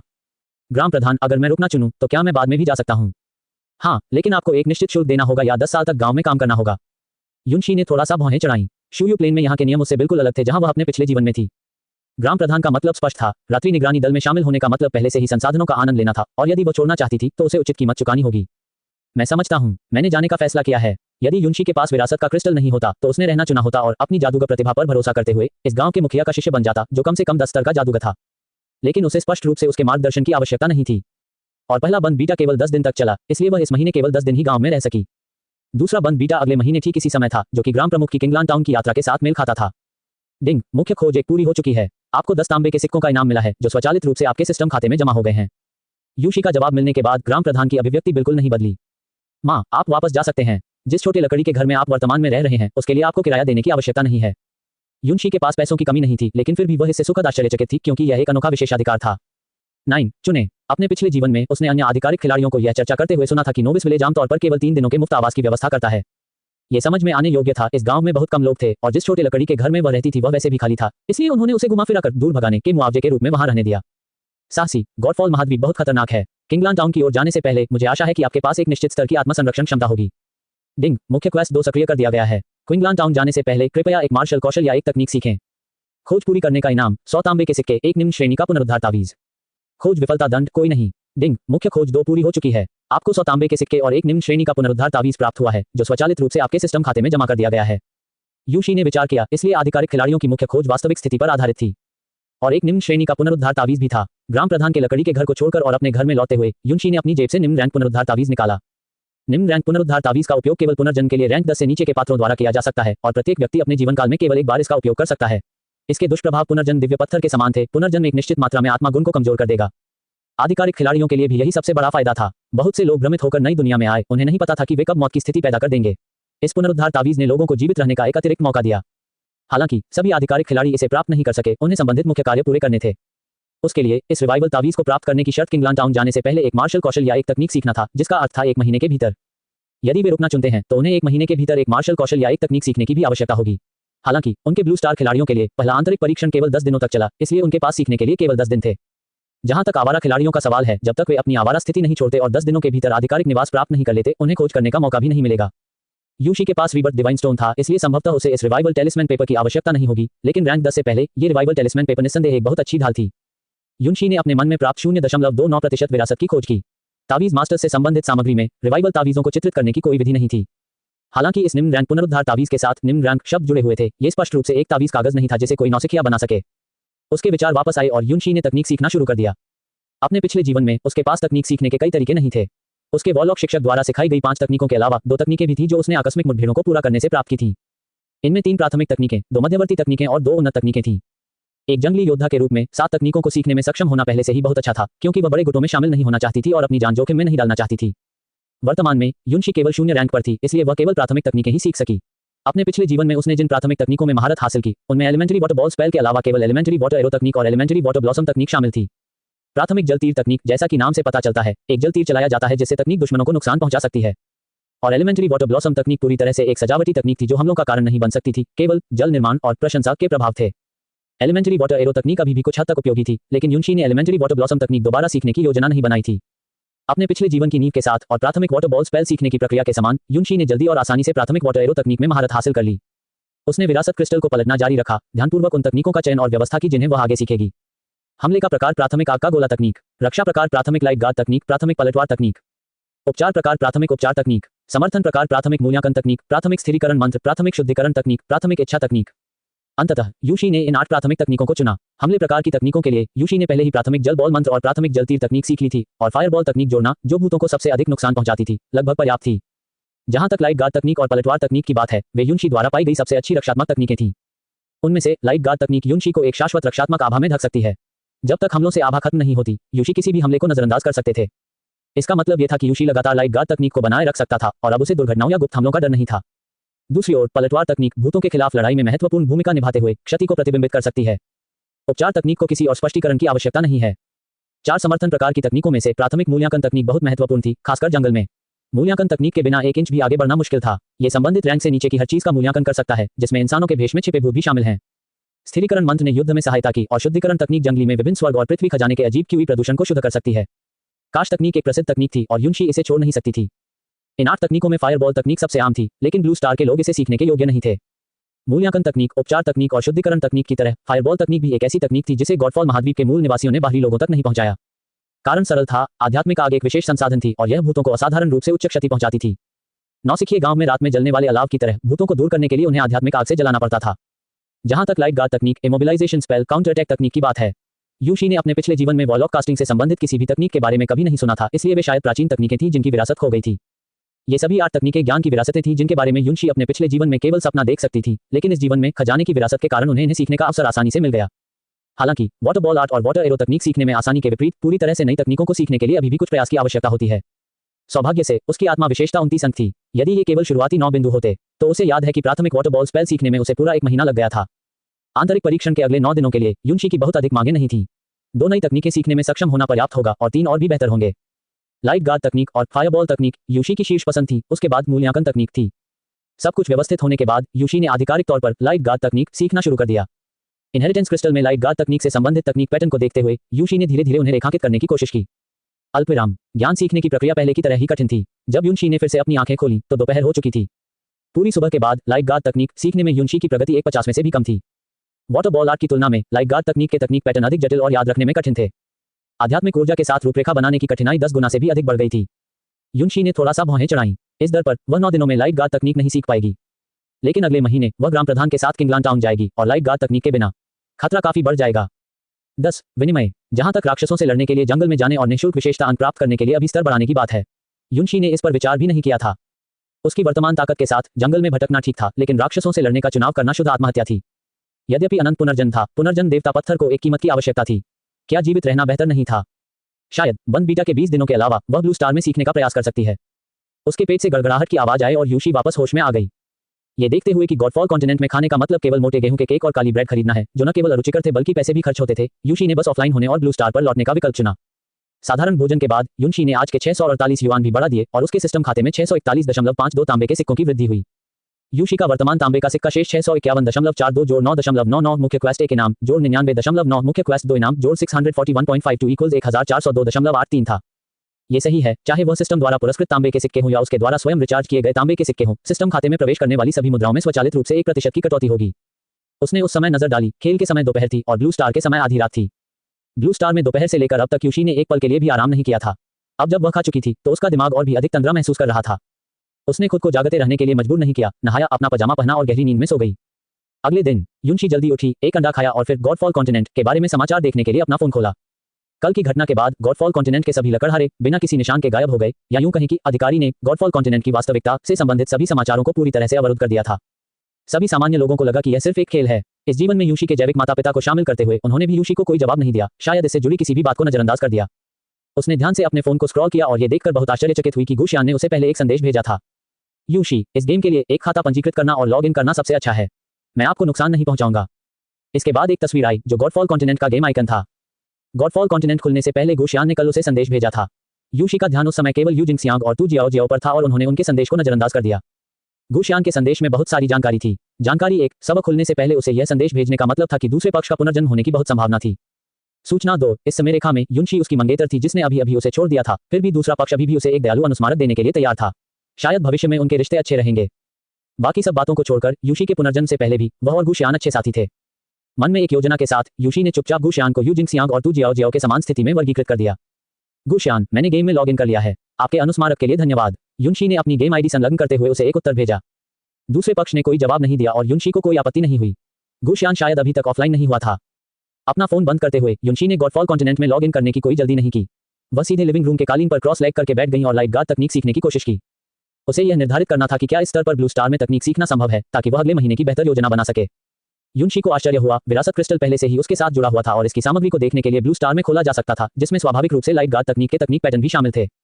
उसके शरीर में आध्यात्मिक ऊर्जा भी जुटाई जा सकती थी, लेकिन गॉडफॉल महाद्वीप के विपरीत इस स्तर पर ब्लू स्टार में कोई आध्यात्मिक ऊर्जा नहीं थी। अपनी आध्यात्मिक ऊर्जा समाप्त होने के बाद उसे इसे पुनः भरने के लिए गॉडफॉल कॉन्टिनेंट में लॉग इन करना पड़ा। ये वास्तव में एक समस्या थी, लेकिन इसका समाधान भी बहुत सरल था। आध्यात्मिक क्रिस्टल से आध्यात्मिक ऊर्जा को अवशोषित करके वह अपने स्वयं के उपभोग की भरपाई कर सकती थी। आध्यात्मिक क्रिस्टल गॉडफॉल महाद्वीप की आम मुद्रा थे, जैसे युशी के लाल क्रिस्टल पत्थर। युशी ने सीधे सिस्टम पैनल खोला। सिस्टम की आत्मा सुरक्षा प्राप्त करने के लिए उसने पहले 10,200 लाल क्रिस्टल पत्थरों को रिचार्ज किया था। हैंडलिंग शुल्क काटने के बाद अब उसके सिस्टम खाते में 98 लाल क्रिस्टल पत्थर शेष थे। सिस्टम खाते में मुद्रा प्रणाली का आदान प्रदान नीचे की ओर किया जा सकता है, लेकिन ऊपर की ओर नहीं। कहने का तात्पर्य यह है कि सिस्टम खाते में एक लाल क्रिस्टल पत्थर को 100 बैंगनी क्रिस्टल पत्थरों के बदले बदला जा सकता था, लेकिन बैंगनी क्रिस्टल पत्थरों को लाल क्रिस्टल पत्थरों के बदले नहीं दिया जा सकता था। इस समय उसके सिस्टम खाते का कुल शेष 98 लाल क्रिस्टल पत्थर 1402.83 तांबे के सिक्के थे। बिना किसी हिचकिचाहट के युनशी ने सीधे एक लाल क्रिस्टल पत्थर को नीचे की ओर बदलने का विकल्प चुना। हालांकि लाल क्रिस्टल पत्थर अविश्वसनीय रूप से कीमती थे, सिस्टम से आत्मा की सुरक्षा के 1 वर्ष के बराबर, युशी अब उनके लिए खेद महसूस नहीं कर सकते थे। उसके वर्तमान स्वरूप के लिए तेजी से अपनी ताकत बढ़ाना सबसे महत्वपूर्ण बात थी। संचालन की एक श्रृंखला के बाद युशी की मुद्रा संतुलन बन गई। 97 लाल क्रिस्टल पत्थर, 99 बैंगनी क्रिस्टल पत्थर, 99 नीले क्रिस्टल पत्थर, 99 हरे क्रिस्टल पत्थर, 100 सफेद क्रिस्टल पत्थर, 0 सोने के सिक्के, 0 चांदी के सिक्के, 1402.83 तांबे के सिक्के। केवल एक लाल क्रिस्टल पत्थर का उपभोग किया गया था और उसके पास विभिन्न रंगीन क्रिस्टल पत्थरों का एक टुकड़ा था। उनमें से सफेद क्रिस्टल पत्थरों में आध्यात्मिक ऊर्जा के 100 बिंदु शामिल थे और 100 सफेद क्रिस्टल पत्थर उसके लिए कुछ समय के लिए उपयोग करने के लिए पर्याप्त थे। बेशक चूंकि वह 10 दिवसीय बंद बीटा के दौरान आध्यात्मिक ऊर्जा को बहाल करने के लिए गॉडफॉल कॉन्टिनेंट में लॉग इन कर सकती थी, यूशी इस अवधि के दौरान सफेद क्रिस्टल पत्थरों को बर्बाद नहीं करेगी। दोबारा लॉग इन करने के बाद ब्लू स्टार में सुबह गॉडफॉल महाद्वीप में शाम के अनुरूप हुई। जैसे ही उसने अपनी आंखें खोली, युनशी ने देखा कि कुछ गड़बड़ है, क्योंकि उसके सामने कोई रोशनी नहीं थी। छोटे लकड़ी के घर में खिड़कियां थीं और पिछली रात बाहर अलाव ने लगभग पूरे कमरे को रोशन कर दिया था। लेकिन अब खिड़की के बाहर गुप्त अंधेरा था। हालांकि युनशी को शुयू प्लेन के बारे में ज्यादा जानकारी नहीं थी, लेकिन गॉडफॉल महाद्वीप में रात में आग की रोशनी अवश्य होनी चाहिए, यह एक सामान्य ज्ञान था।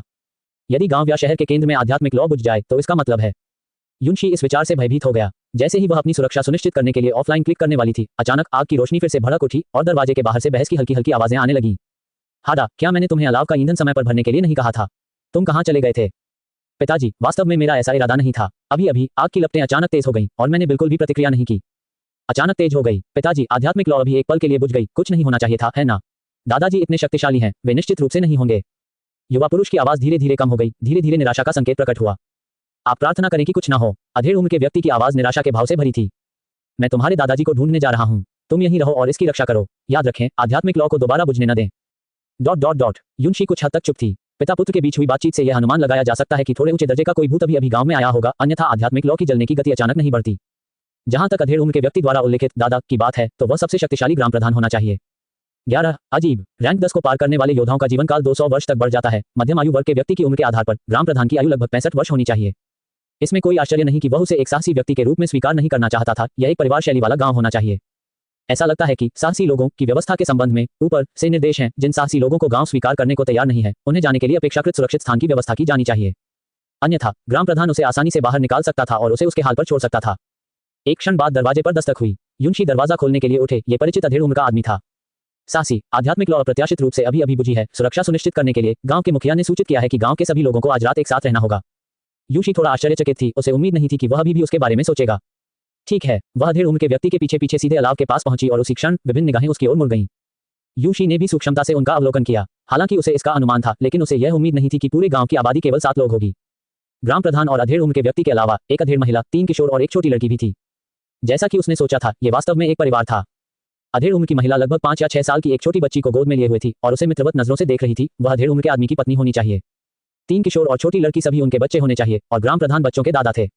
उनमें से सबसे बुजुर्ग युवक का चेहरा लाल हो गया था और उसकी आंखों में जलन की झलक दिख रही थी। वह हाडा होना चाहिए, जिसे अभी अधेड़ उम्र के व्यक्ति ने बुरी तरह डांटा था। अन्य 2 युवक जुड़वां बच्चों की जोड़ी थे। वे बाहरी व्यक्ति युनशी के बारे में कुछ उत्सुक थे, लेकिन अपने बड़ों के सामने ज्यादा कुछ कहने की हिम्मत नहीं कर रहे थे। कुल मिलाकर इस परिवार का उसके प्रति कोई गलत इरादा नहीं था। छोटी बच्ची, तुम नई आई साहसी हो, ठीक? आओ यहाँ बैठो। अधेड़ उम्र की महिला ने युनशी की ओर हाथ हिलाया और उसके बगल वाले स्थान को थपथपाया। ये सुनकर युनशी ने विनम्र मुस्कान लौटाई। सच कहूं तो उसकी साहसी स्थिति अचानक इस पारिवारिक शैली वाले गांव में पहुंचना किसी और के घर में घुसपैठ करने जैसा था। अब जब सभी लोग यहाँ एकत्र हुए थे, तो ये सचमुच थोड़ा अजीब था। अचानक ग्राम प्रधान ने अपना हाथ नीचे दबाया और सभी को चुप रहने का संकेत दिया। सभी ने तुरंत अपनी सांसें रोक ली। मासूम छोटी बच्ची को तुरंत अधेड़ उम्र की महिला के हाथ से ढक दिया गया ताकि वह कोई आवाज न कर सके। सिर्फ गांव के मुखिया ने ही नहीं, युनशी ने भी सरसराहट की आवाजें सुनी और स्पष्ट गति से सबके सामने अलाव तेजी से भस्म और सिकुड़ गया।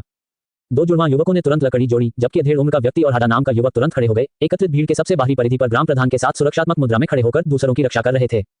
उसी समय युनशी ने भी अपने शरीर के भीतर आत्मा ऊर्जा को एकत्रित करते हुए युद्ध के लिए तैयारी की और जल्दी से वाटर एरो तकनीक के तकनीक पैटर्न की रूपरेखा तैयार करना शुरू कर दिया।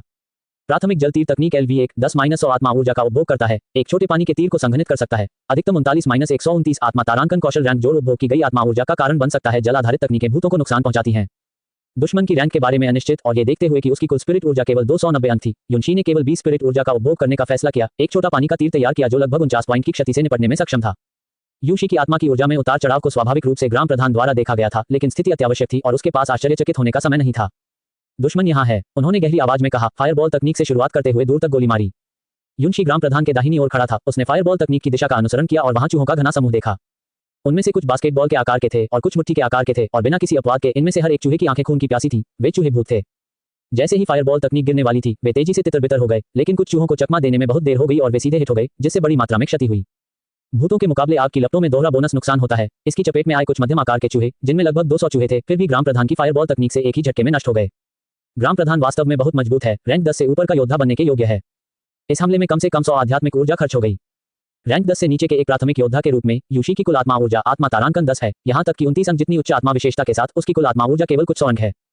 हालांकि रैंक 10 से ऊपर के एक मध्यवर्ती योद्धा के रूप में ग्राम प्रधान की कुल आत्मा ऊर्जा आत्मा तारांकन 100 है। भले ही उसकी आत्मा केवल 1 दर्जन बिंदु हो, उसकी कुल आध्यात्मिक ऊर्जा 1000 से अधिक तक पहुंच सकती है। यदि ग्राम प्रधान के निःशुल्क विशेषता बिंदुओं को आत्मा विशेषता में जोड़ दिया जाए तो उसकी कुल आत्मा ऊर्जा संभवतः 2000 अंकों से टूट सकती है, जो यूशी से एक बुनियादी अंतर है। यूशी 100 से अधिक बिंदुओं की क्षति से निपटने के लिए 100 स्पिरिट ऊर्जा का उपभोग करने का विकल्प भी चुन सकती है, लेकिन उसकी वर्तमान कुल स्पिरिट ऊर्जा केवल 290 अंक है, इसलिए वह अधिकतम 3 ऐसे हमले ही कर सकती है। हालांकि उसके पास नकद क्षमता थी, क्रिस्टल से आत्मा ऊर्जा को अवशोषित करने में भी समय लगता था। युद्ध के मैदान पर स्थितियां तेजी से बदलती हैं। जीवन और मृत्यु की स्थितियों में मौके पर आत्मा ऊर्जा को फिर से भरने में अक्सर बहुत देर हो जाती है, जब तक कि आप समय में देरी नहीं कर सकते या पूर्ण रक्षात्मक उपाय नहीं कर सकते। यही कारण है कि यूशी ने लाइट गार्ड तकनीक और काउंटर अटैक तकनीक सीखने का विकल्प चुना। ग्राम प्रधान के पीछे पीछे यूशी का छोटा जल तीर भी तेजी से उड़ गया। उसका चुना हुआ लक्ष्य मुट्ठी के आकार का चूहा था, जिसमें केवल 40 स्वास्थ्य थे। हमले के 49 बिंदुओं वाली एक छोटी जल तीर तकनीक इसे तुरंत मारने के लिए पर्याप्त थी। यूशी की हरकत पर जुड़वां युवकों की ईर्ष्यालु दृष्टि आकर्षित हुई। उनकी प्रारंभिक आत्मा विशेषता बहुत कम थी और उन्होंने अभी तक वॉरलॉक के लिए पेशे को सफलतापूर्वक नहीं बदला था। रैंक 2 तक पहुंचने के बाद भी, स्पिरिट में सभी 4 फ्री एट्रीब्यूट पॉइंट जोड़ने के बाद भी उनके पास केवल 7 स्पिरिट थे और प्राथमिक फायरबॉल तकनीक सीखने के 2 साल बाद भी वे अभी भी इसमें महारत हासिल नहीं कर पाए थे। इसके विपरीत उनके बड़े भाई हाड़ा और उनकी छोटी बहन की प्रारंभिक भावना बहुत ऊंची थी। हाड़ा पहले ही एक औपचारिक प्राथमिक योद्धा बन चुका था। इस समय उसका आचरण लगभग ग्राम प्रधान के समान था। वह लगातार अपने हाथ में फायरबॉल तकनीक को संघनित कर रहा था और चूहों के झुंड पर हमला कर रहा था। दूसरी ओर अधेड़ उम्र का व्यक्ति शुद्ध मार्शल आर्टिस्ट था। उसने एक छुरी पकड़ रखी थी, उसकी नजर चूहों के झुंड पर टिकी हुई थी। ... और जैसे ही उसने तुरंत छोटे चूहे को मार डाला, यूशी के कान से एक सूचना ध्वनि आई। डिंग, बधाई हो खिलाड़ी, मुफ्त विशेषता बिंदु जोड़ 1। वध का प्रभाव प्रभावी हुआ। जब तक एक दुर्भावनापूर्ण भूत मारा जाता है तब तक निःशुल्क विशेषता अंक कौशल अंक की एक यादृच्छिक संख्या निश्चित रूप से बढ़ जाएगी। यदि सील हटा दी जाती है तो किसी भी जीवन रूप को मारने की शर्त पर्याप्त है। किसी को पता होना चाहिए कि चींटियों को भी किसी भी जीवन रूप में गिना जाता है। ये कल्पना करना कठिन है कि ऐसी वैचारिक दिव्य कलाकृतियों वाले प्राचीन देवकुल को वास्तव में नष्ट कर दिया जाएगा। यूशी के विचार वापस आ गए और वह लगातार छोटे चूहों के जीवन की कटाई करने लगी। डिंग, बधाई हो खिलाड़ी, मुफ्त विशेषता बिंदु जोड़ 1। डिंग, बधाई हो खिलाड़ी, मुफ्त विशेषता बिंदु जोड़ 1। डिंग, बधाई हो खिलाड़ी, निःशुल्क कौशल बिंदु जोड़ 1। ... 12 बंद। सिस्टम की अधिसूचना ध्वनियां पूरे 9 गुना बढ़ गईं। यूशी चूहों की अधिक जिंदगियां काटना नहीं चाहता था। बात बस इतनी थी कि जिन निचले स्तर के चूहों को वह एक झटके से मार सकती थी वे पहले ही मर चुके थे। चूहे के नेता के साथ केवल 3 मध्यम आकार के चूहे बचे थे। ग्राम प्रधान बास्केटबॉल आकार के चूहे नेता से लड़ रहा था। हाड़ा और मध्यम आयु वर्ग के व्यक्ति प्रत्येक ने एक मध्यम आकार के चूहे से निपटा, जबकि शेष ने यूशी को निशाना बनाया, जिसने भारी मात्रा में आक्रामकता भी आकर्षित की। मध्यम आकार के भूत छोटे चूहों से बिल्कुल अलग थे। उनका एचपी 200 अंक तक पहुंच गया और उनकी गति और ताकत छोटे चूहों से अलग स्तर पर थी। यूशी द्वारा संघनित किए गए छोटे छोटे जल तीर इससे चकमा खा गए। उसे केवल इस बात का अफसोस था कि उसने अभी तक इमोबिलाइजेशन मंत्र नहीं सीखा है। इससे पहले यूशी ने कुल 10 छोटे वाटर एरो तकनीकों का उपयोग किया था, जिसमें 200 स्पिरिट पॉइंट्स की खपत हुई थी, जिससे इस समय उनके पास 90 स्पिरिट पॉइंट्स बचे थे। भले ही सभी 90 स्पिरिट पॉइंट समाप्त हो गए हों, फिर भी वह कुल क्षति के केवल 29 1 जोड़ 90 पॉइंट ही निपटा सकी, जिससे चूहे के एचपी का लगभग आधा हिस्सा ही खत्म हो जाएगा। यूशी घबराए नहीं। उसने शांति से एक सफेद क्रिस्टल पत्थर अपने हाथ में लिया और उसमें आत्मा को समाहित करना शुरू कर दिया। अपने शरीर के भीतर आत्मा की धीमी वृद्धि को महसूस करते हुए यूशी ने तुरंत मध्यम आकार के भूत चूहे के आरोप को चकमा दे दिया। छोटी लड़की, सावधान रहो। अधेड़ उम्र का आदमी छोटी लड़की को पकड़े हुए फुर्ती से चकमा दे गया और यूशी को सुरक्षित रहने की याद दिलाना नहीं भूला। उसे केवल एक जादूगर न होने और अपनी छोटी बेटी को पकड़ने में बाधा उत्पन्न होने का अफसोस था, अन्यथा वह मदद के लिए आगे बढ़ सकती थी। जुड़वां बच्चे 2 भागों में विभाजित हो गए। एक अपने बड़े भाई हाड़ा की मदद करने जा रहा था और दूसरे ने यूशी की मदद करने का फैसला किया, जिससे भूत चूहे का ध्यान उसकी ओर हो गया। हालांकि जुड़वां बच्चों के सभी गुण बिंदु आत्मा को आवंटित किए गए थे और उनकी काया यूशी से बहुत अलग नहीं थी। भले ही उन्होंने अपने पिता से मार्शल कौशल सीखा था, लेकिन वे जो प्रभाव डाल सकते थे वह नगण्य था। यूशी ने मैदान पर स्थिति का सर्वेक्षण किया। उसे इस मध्यम आकार के भूत चूहे को मारने के लिए खुद को मजबूर करने की जरूरत नहीं थी। उसे केवल तब तक रुकने की जरूरत थी जब तक कि गांव का मुखिया चूहे के नेता से निपट न ले। लेकिन योजनाएं बदल गईं। अचानक चूहे के नेता ने एक विशेष विचित्र कला फेंकी और उसके शरीर से एक काली धुंध फैलनी शुरू हो गई। क्षण भर में अलाव बुझ गया। यूशी ने मन ही मन सोचा, ये बुरा है, वे अलाव बुझाने का खर्च वहन नहीं कर सकते थे। जैसा कि अपेक्षित था, चूहे ऐसे लड़े मानो दैवीय सहायता प्राप्त हो। यूशी की आत्मा दृष्टि के तहत उसने मध्यम आकार के चूहे के स्वास्थ्य स्तर को 200 से सीधे 300 तक बढ़ते हुए देखा, जो कि पूरे 1.5 गुना का अंतर था। गार्जियन स्पिरिट फ्लेम के होने और न होने के बीच यही अंतर था। यदि उसने सही अनुमान लगाया तो चूहे के नेता के निकट सीमा वाले अजीब क्यूवी प्रदूषण के तहत अलाव नहीं जलाया जा सकता था। ग्राम प्रधान और हाड़ा की आग के गोले एक साथ अलाव पर गिरे, लेकिन जैसा कि यूशी ने भविष्यवाणी की थी, बुझी हुई अलाव पर कोई प्रतिक्रिया नहीं हुई। इतना ही नहीं, अगर वे चूहों से तुरंत नहीं निपटते और फिर से अलाव नहीं जलाते तो जंगल से कई भूत इंसानों की गन से खींचे चले आते। उस समय भले ही ग्राम प्रधान एक intermediate wall of power house था, वह सभी को बचाने में सक्षम नहीं होगा।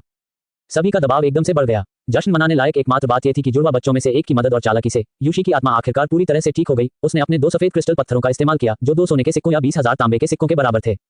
शायद ये बुझे हुए अलाव के कारण था। यूशी को लगा कि मध्यम आकार का भूत चूहा कुछ हद तक विजयी था। इसने अपना पेट फुला लिया और ऐसा प्रतीत होता है कि यह अपनी 300 एचपी दिखा रहा है। इस अवसर का लाभ उठाते हुए यूशी ने निर्णायक रूप से वाटर एरो तकनीक और वाटर बॉल आदि दोनों का उपयोग किया और 29 1 जोड़ 102 = 158 अंक का हमला किया। ये यूशी द्वारा अपने वर्तमान चरण में किया जा सकने वाला अधिकतम हमला था, जिसमें कुल 200 स्पिरिट पॉइंट खर्च हुए। वाटर एरो और वाटर बॉल ने सीधे भूत चूहे पर प्रहार किया, जिससे वह 10 मीटर से अधिक दूर उड़ गया। इसकी 300 एचपी घटकर 42 रह गई। मौके का फायदा उठाते हुए जब ये कमजोर हो गया था, यूशी ने 20 स्पिरिट की खपत वाली एक आखिरी वाटर एरो तकनीक लॉन्च की, जिससे कुल 49 बिंदुओं की क्षति हुई, जिससे तुरंत ही मौत हो गई। डिंग, जोड़ 2 निःशुल्क विशेषता अंक प्राप्त करने के लिए खिलाड़ी को बधाई। जुड़वा बच्चों में से एक यूनशी के सबसे करीब था और उसने इस दृश्य को स्पष्ट रूप से देखा, लेकिन कुछ हद तक अवाक रह गया। क्या यह एक करामाती की ताकत है? नहीं, ये सही नहीं है। उसका बड़ा भाई इतना ताकतवर क्यों नहीं है? काली धुंध बहुत घनी थी, यहाँ तक कि यूशी की आत्मादृष्टि सक्रिय होने के बावजूद वह ग्राम प्रधान और हाडा के बीच लड़ाई को स्पष्ट रूप से नहीं देख सकी। इस समय उसके पास अभी भी 70 स्पिरिट पॉइंट शेष थे। यूशी ने अपने मन में गणना की। एक सफेद क्रिस्टल पत्थर को निकालने और अवशोषित करते समय वह हाडा की दिशा के करीब चली गई। गांव का मुखिया बहुत ताकतवर था और अधेड़ उम्र के मार्शल आर्टिस्ट की रैंक कम नहीं थी, इसलिए संभवतः उसे उसकी मदद की जरूरत नहीं थी। हाडा केवल एक प्राथमिक योद्धा था। बड़े हुए एचपी के साथ एक भूत चूहे का सामना करना यह बहुत मुश्किल होगा। निसंदेह यूनशी भी यह अपने लिए कर रही थी। दुर्भावनापूर्ण भूतों को मारने से उसे लाभ मिल सकता है और कोई भी निःशुल्क विशेषता अंक निःशुल्क कौशल अंक देने से इनकार नहीं कर सकता है। यूनशी के पीछे जुड़वा बच्चों में से एक ने पीछा नहीं किया। उसने अपनी मां और बहन को खोजने के लिए अलाव के पास जाना चुना। जैसे ही यूशी हाडा के करीब पहुंची, धीरे धीरे खून की गंध आने लगी। यूनशी ने फिर से अपनी गति तेज कर दी। उसके पास आगे सोचने का समय नहीं था और उसने युद्ध में प्राप्त निःशुल्क विशेषता बिंदुओं को सीधे आत्मा और शरीर के बराबर आवंटित कर दिया। तुरंत यूशी की गति सीधे तौर पर लगभग 2 गुना बढ़ गई। जब उसकी नाक पर खून की गंध गंभीर बिंदु पर पहुंच गई तो यूशी ने आखिरकार अपने सामने का दृश्य देखा। दूसरा जुड़वा बच्चा पहले ही खून से लथपथ होकर गिर चुका था, जबकि हाडा अपनी छुरी उठाकर भूत चूहे से मौत तक लड़ रहा था। उसकी आत्मा बहुत पहले ही खत्म हो चुकी थी और अब तक उसे संभाले रखना उसके लिए वाकई मुश्किल था। जैसे ही भूतिया चूहा उसकी गर्दन काटने वाला था, यूनशी की आत्मा पहले ही 180 अंक तक पहुंच चुकी थी। उसने संकोच नहीं किया और साथ ही अपने अधिकतम वाटर एरो और वाटर बॉल हमलों को अंजाम दिया, जिससे 129 जोड़ 109 अंक की वाटर आधारित क्षति हुई। गोस्ट ट्रैक की शेष 180 एचपी को तुरंत साफ कर दिया गया। डिंग, जोड़ 2 निःशुल्क कौशल अंक प्राप्त करने के लिए खिलाड़ी को बधाई। हाडा के पास यूशी को धन्यवाद देने का समय नहीं था और वह सीधे बेहोश हो गई। यूनशी दोनों भाइयों की हालत जानने के लिए तेजी से आगे बढ़े। सौभाग्य से वे अभी भी सांस ले रहे थे। दूर से एक जोरदार धमाके ने संकेत दिया कि चूहे के नेता के साथ ग्राम प्रधान की लड़ाई भी समाप्त होने वाली थी। जैसा कि अपेक्षित था, लगभग अगले ही पल काली धुंध पूरी तरह से छट गई और अलाव तुरंत फिर से भड़क उठा। हाडा, क्या तुम दोनों ठीक हो? ग्राम प्रधान तुरंत उड़ गया। उसकी आंखों में स्पष्ट चिंता थी। ग्राम प्रमुख, मैंने अभी जांच की है, वे गंभीर रूप से घायल हैं। यूनशी ने तुरंत जवाब दिया। ग्राम प्रधान ने गहरी सांस छोड़ी। जब तक वे मरे नहीं थे, ये ठीक था। उसने जल्दी से उन दोनों को औषधि की एक ट्यूब पिलाई, फिर यूनशी की ओर देखा। सासी, क्या आप घायल हो गए हैं? यह आपके लिए है। ग्राम प्रधान ने यूनशी को उसी औषधि की एक ट्यूब दी। यूशी ने खुश होकर कहा, कोई जरूरत नहीं ग्राम प्रधान, मैं घायल नहीं हूँ। इस बार चौंकने की बारी ग्राम प्रधान की थी। एक नवजात साहसी जो रैंक 2 से ऊपर के भूत चूहे का सामना कर रहा था, वास्तव में घायल नहीं हुआ था। फिर उन्होंने सोचा कि नए साहसी लोगों की आमतौर पर प्रतिरोधक क्षमता खराब हो जाती है और उन्होंने इसके बारे में ज्यादा नहीं सोचा। 13 अंक जोड़ें। मैं इसे आपको भी दूंगा। इस औषधि का कोई साइड इफेक्ट नहीं है और यह कम समय में 50 एचपी की शक्ति बहाल कर सकता है। इसे बाद में उपयोग के लिए रखें। वापस जाएं और आज रात अच्छी तरह से आराम करें और कल अपने खाली समय के दौरान मुझसे मिलने आएं। ग्राम प्रधान ने मना करने की अनुमति न देते हुए यूनशी के हाथ में औषधि भर दी। स्पष्ट रूप से वह जानता था कि यूनशी ने अपने 2 पोते पोतियों को बचाया है। यूनशी को कल उसे ढूंढने के लिए कहना एक औपचारिक धन्यवाद था। यूनशी ने आगे गिरावट नहीं की। वह जानती थी कि ग्राम प्रधान अपने 2 पोतों को लेकर चिंतित है। अधेड़ उम्र का आदमी ठीक समय पर आ गया। यूनशी ने देखा कि उसे केवल कुछ सतही घाव लगे थे। चूंकि वह रैंक 2 के भूत चूहे को अकेले ही मार सकता है, इसलिए उसकी मार्शल आर्टिस्ट रैंक कम नहीं होनी चाहिए। जब वह पहुंचा तो अधेड़ उम्र के व्यक्ति ने अपने पिता और यूशी के बीच की बातचीत सुनी थी और यह भी जानता था कि यूशी ने अपने 2 बेटों को बचाया था। अंततः शुरुआत से ही उसने यूनशी के प्रति जो उदासीनता दिखाई थी वह पूरी तरह से खत्म हो गई। उसकी जगह एक फीकी कृतज्ञता ने ले ली। 2 घायल व्यक्तियों को वापस अलाव के केंद्र में ले जाकर यूनशी ने परिवार के पुनर्मिलन में खलल नहीं डाला और सीधे अपने छोटे लकड़ी के घर में वापस चली गई। आज रात का संकट बीत चुका है और कोई अन्य भूत उन्हें परेशान करने नहीं आएगा। पहले अलाव जलाने में विसंगति संभवतः उस चूहे नेता की विचित्र कलाओं के कारण थी, जो अपनी किस्मत आजमाने के लिए अपने चूहे की संतानों को लाना चाहता था। दुर्भाग्य से उसे उम्मीद नहीं थी कि ग्राम प्रधान 10वीं रैंक से ऊपर का ताकतवर व्यक्ति होगा। ये खाई में पलटने का मामला था। यूनशी पुआल से ढके बिस्तर पर पालथी मारकर बैठ गई और अपना निजी पैनल खोला। लड़ाई के दौरान उसने कुल 10 फ्री एट्रीब्यूट पॉइंट और 3 फ्री स्किल पॉइंट हासिल किए थे।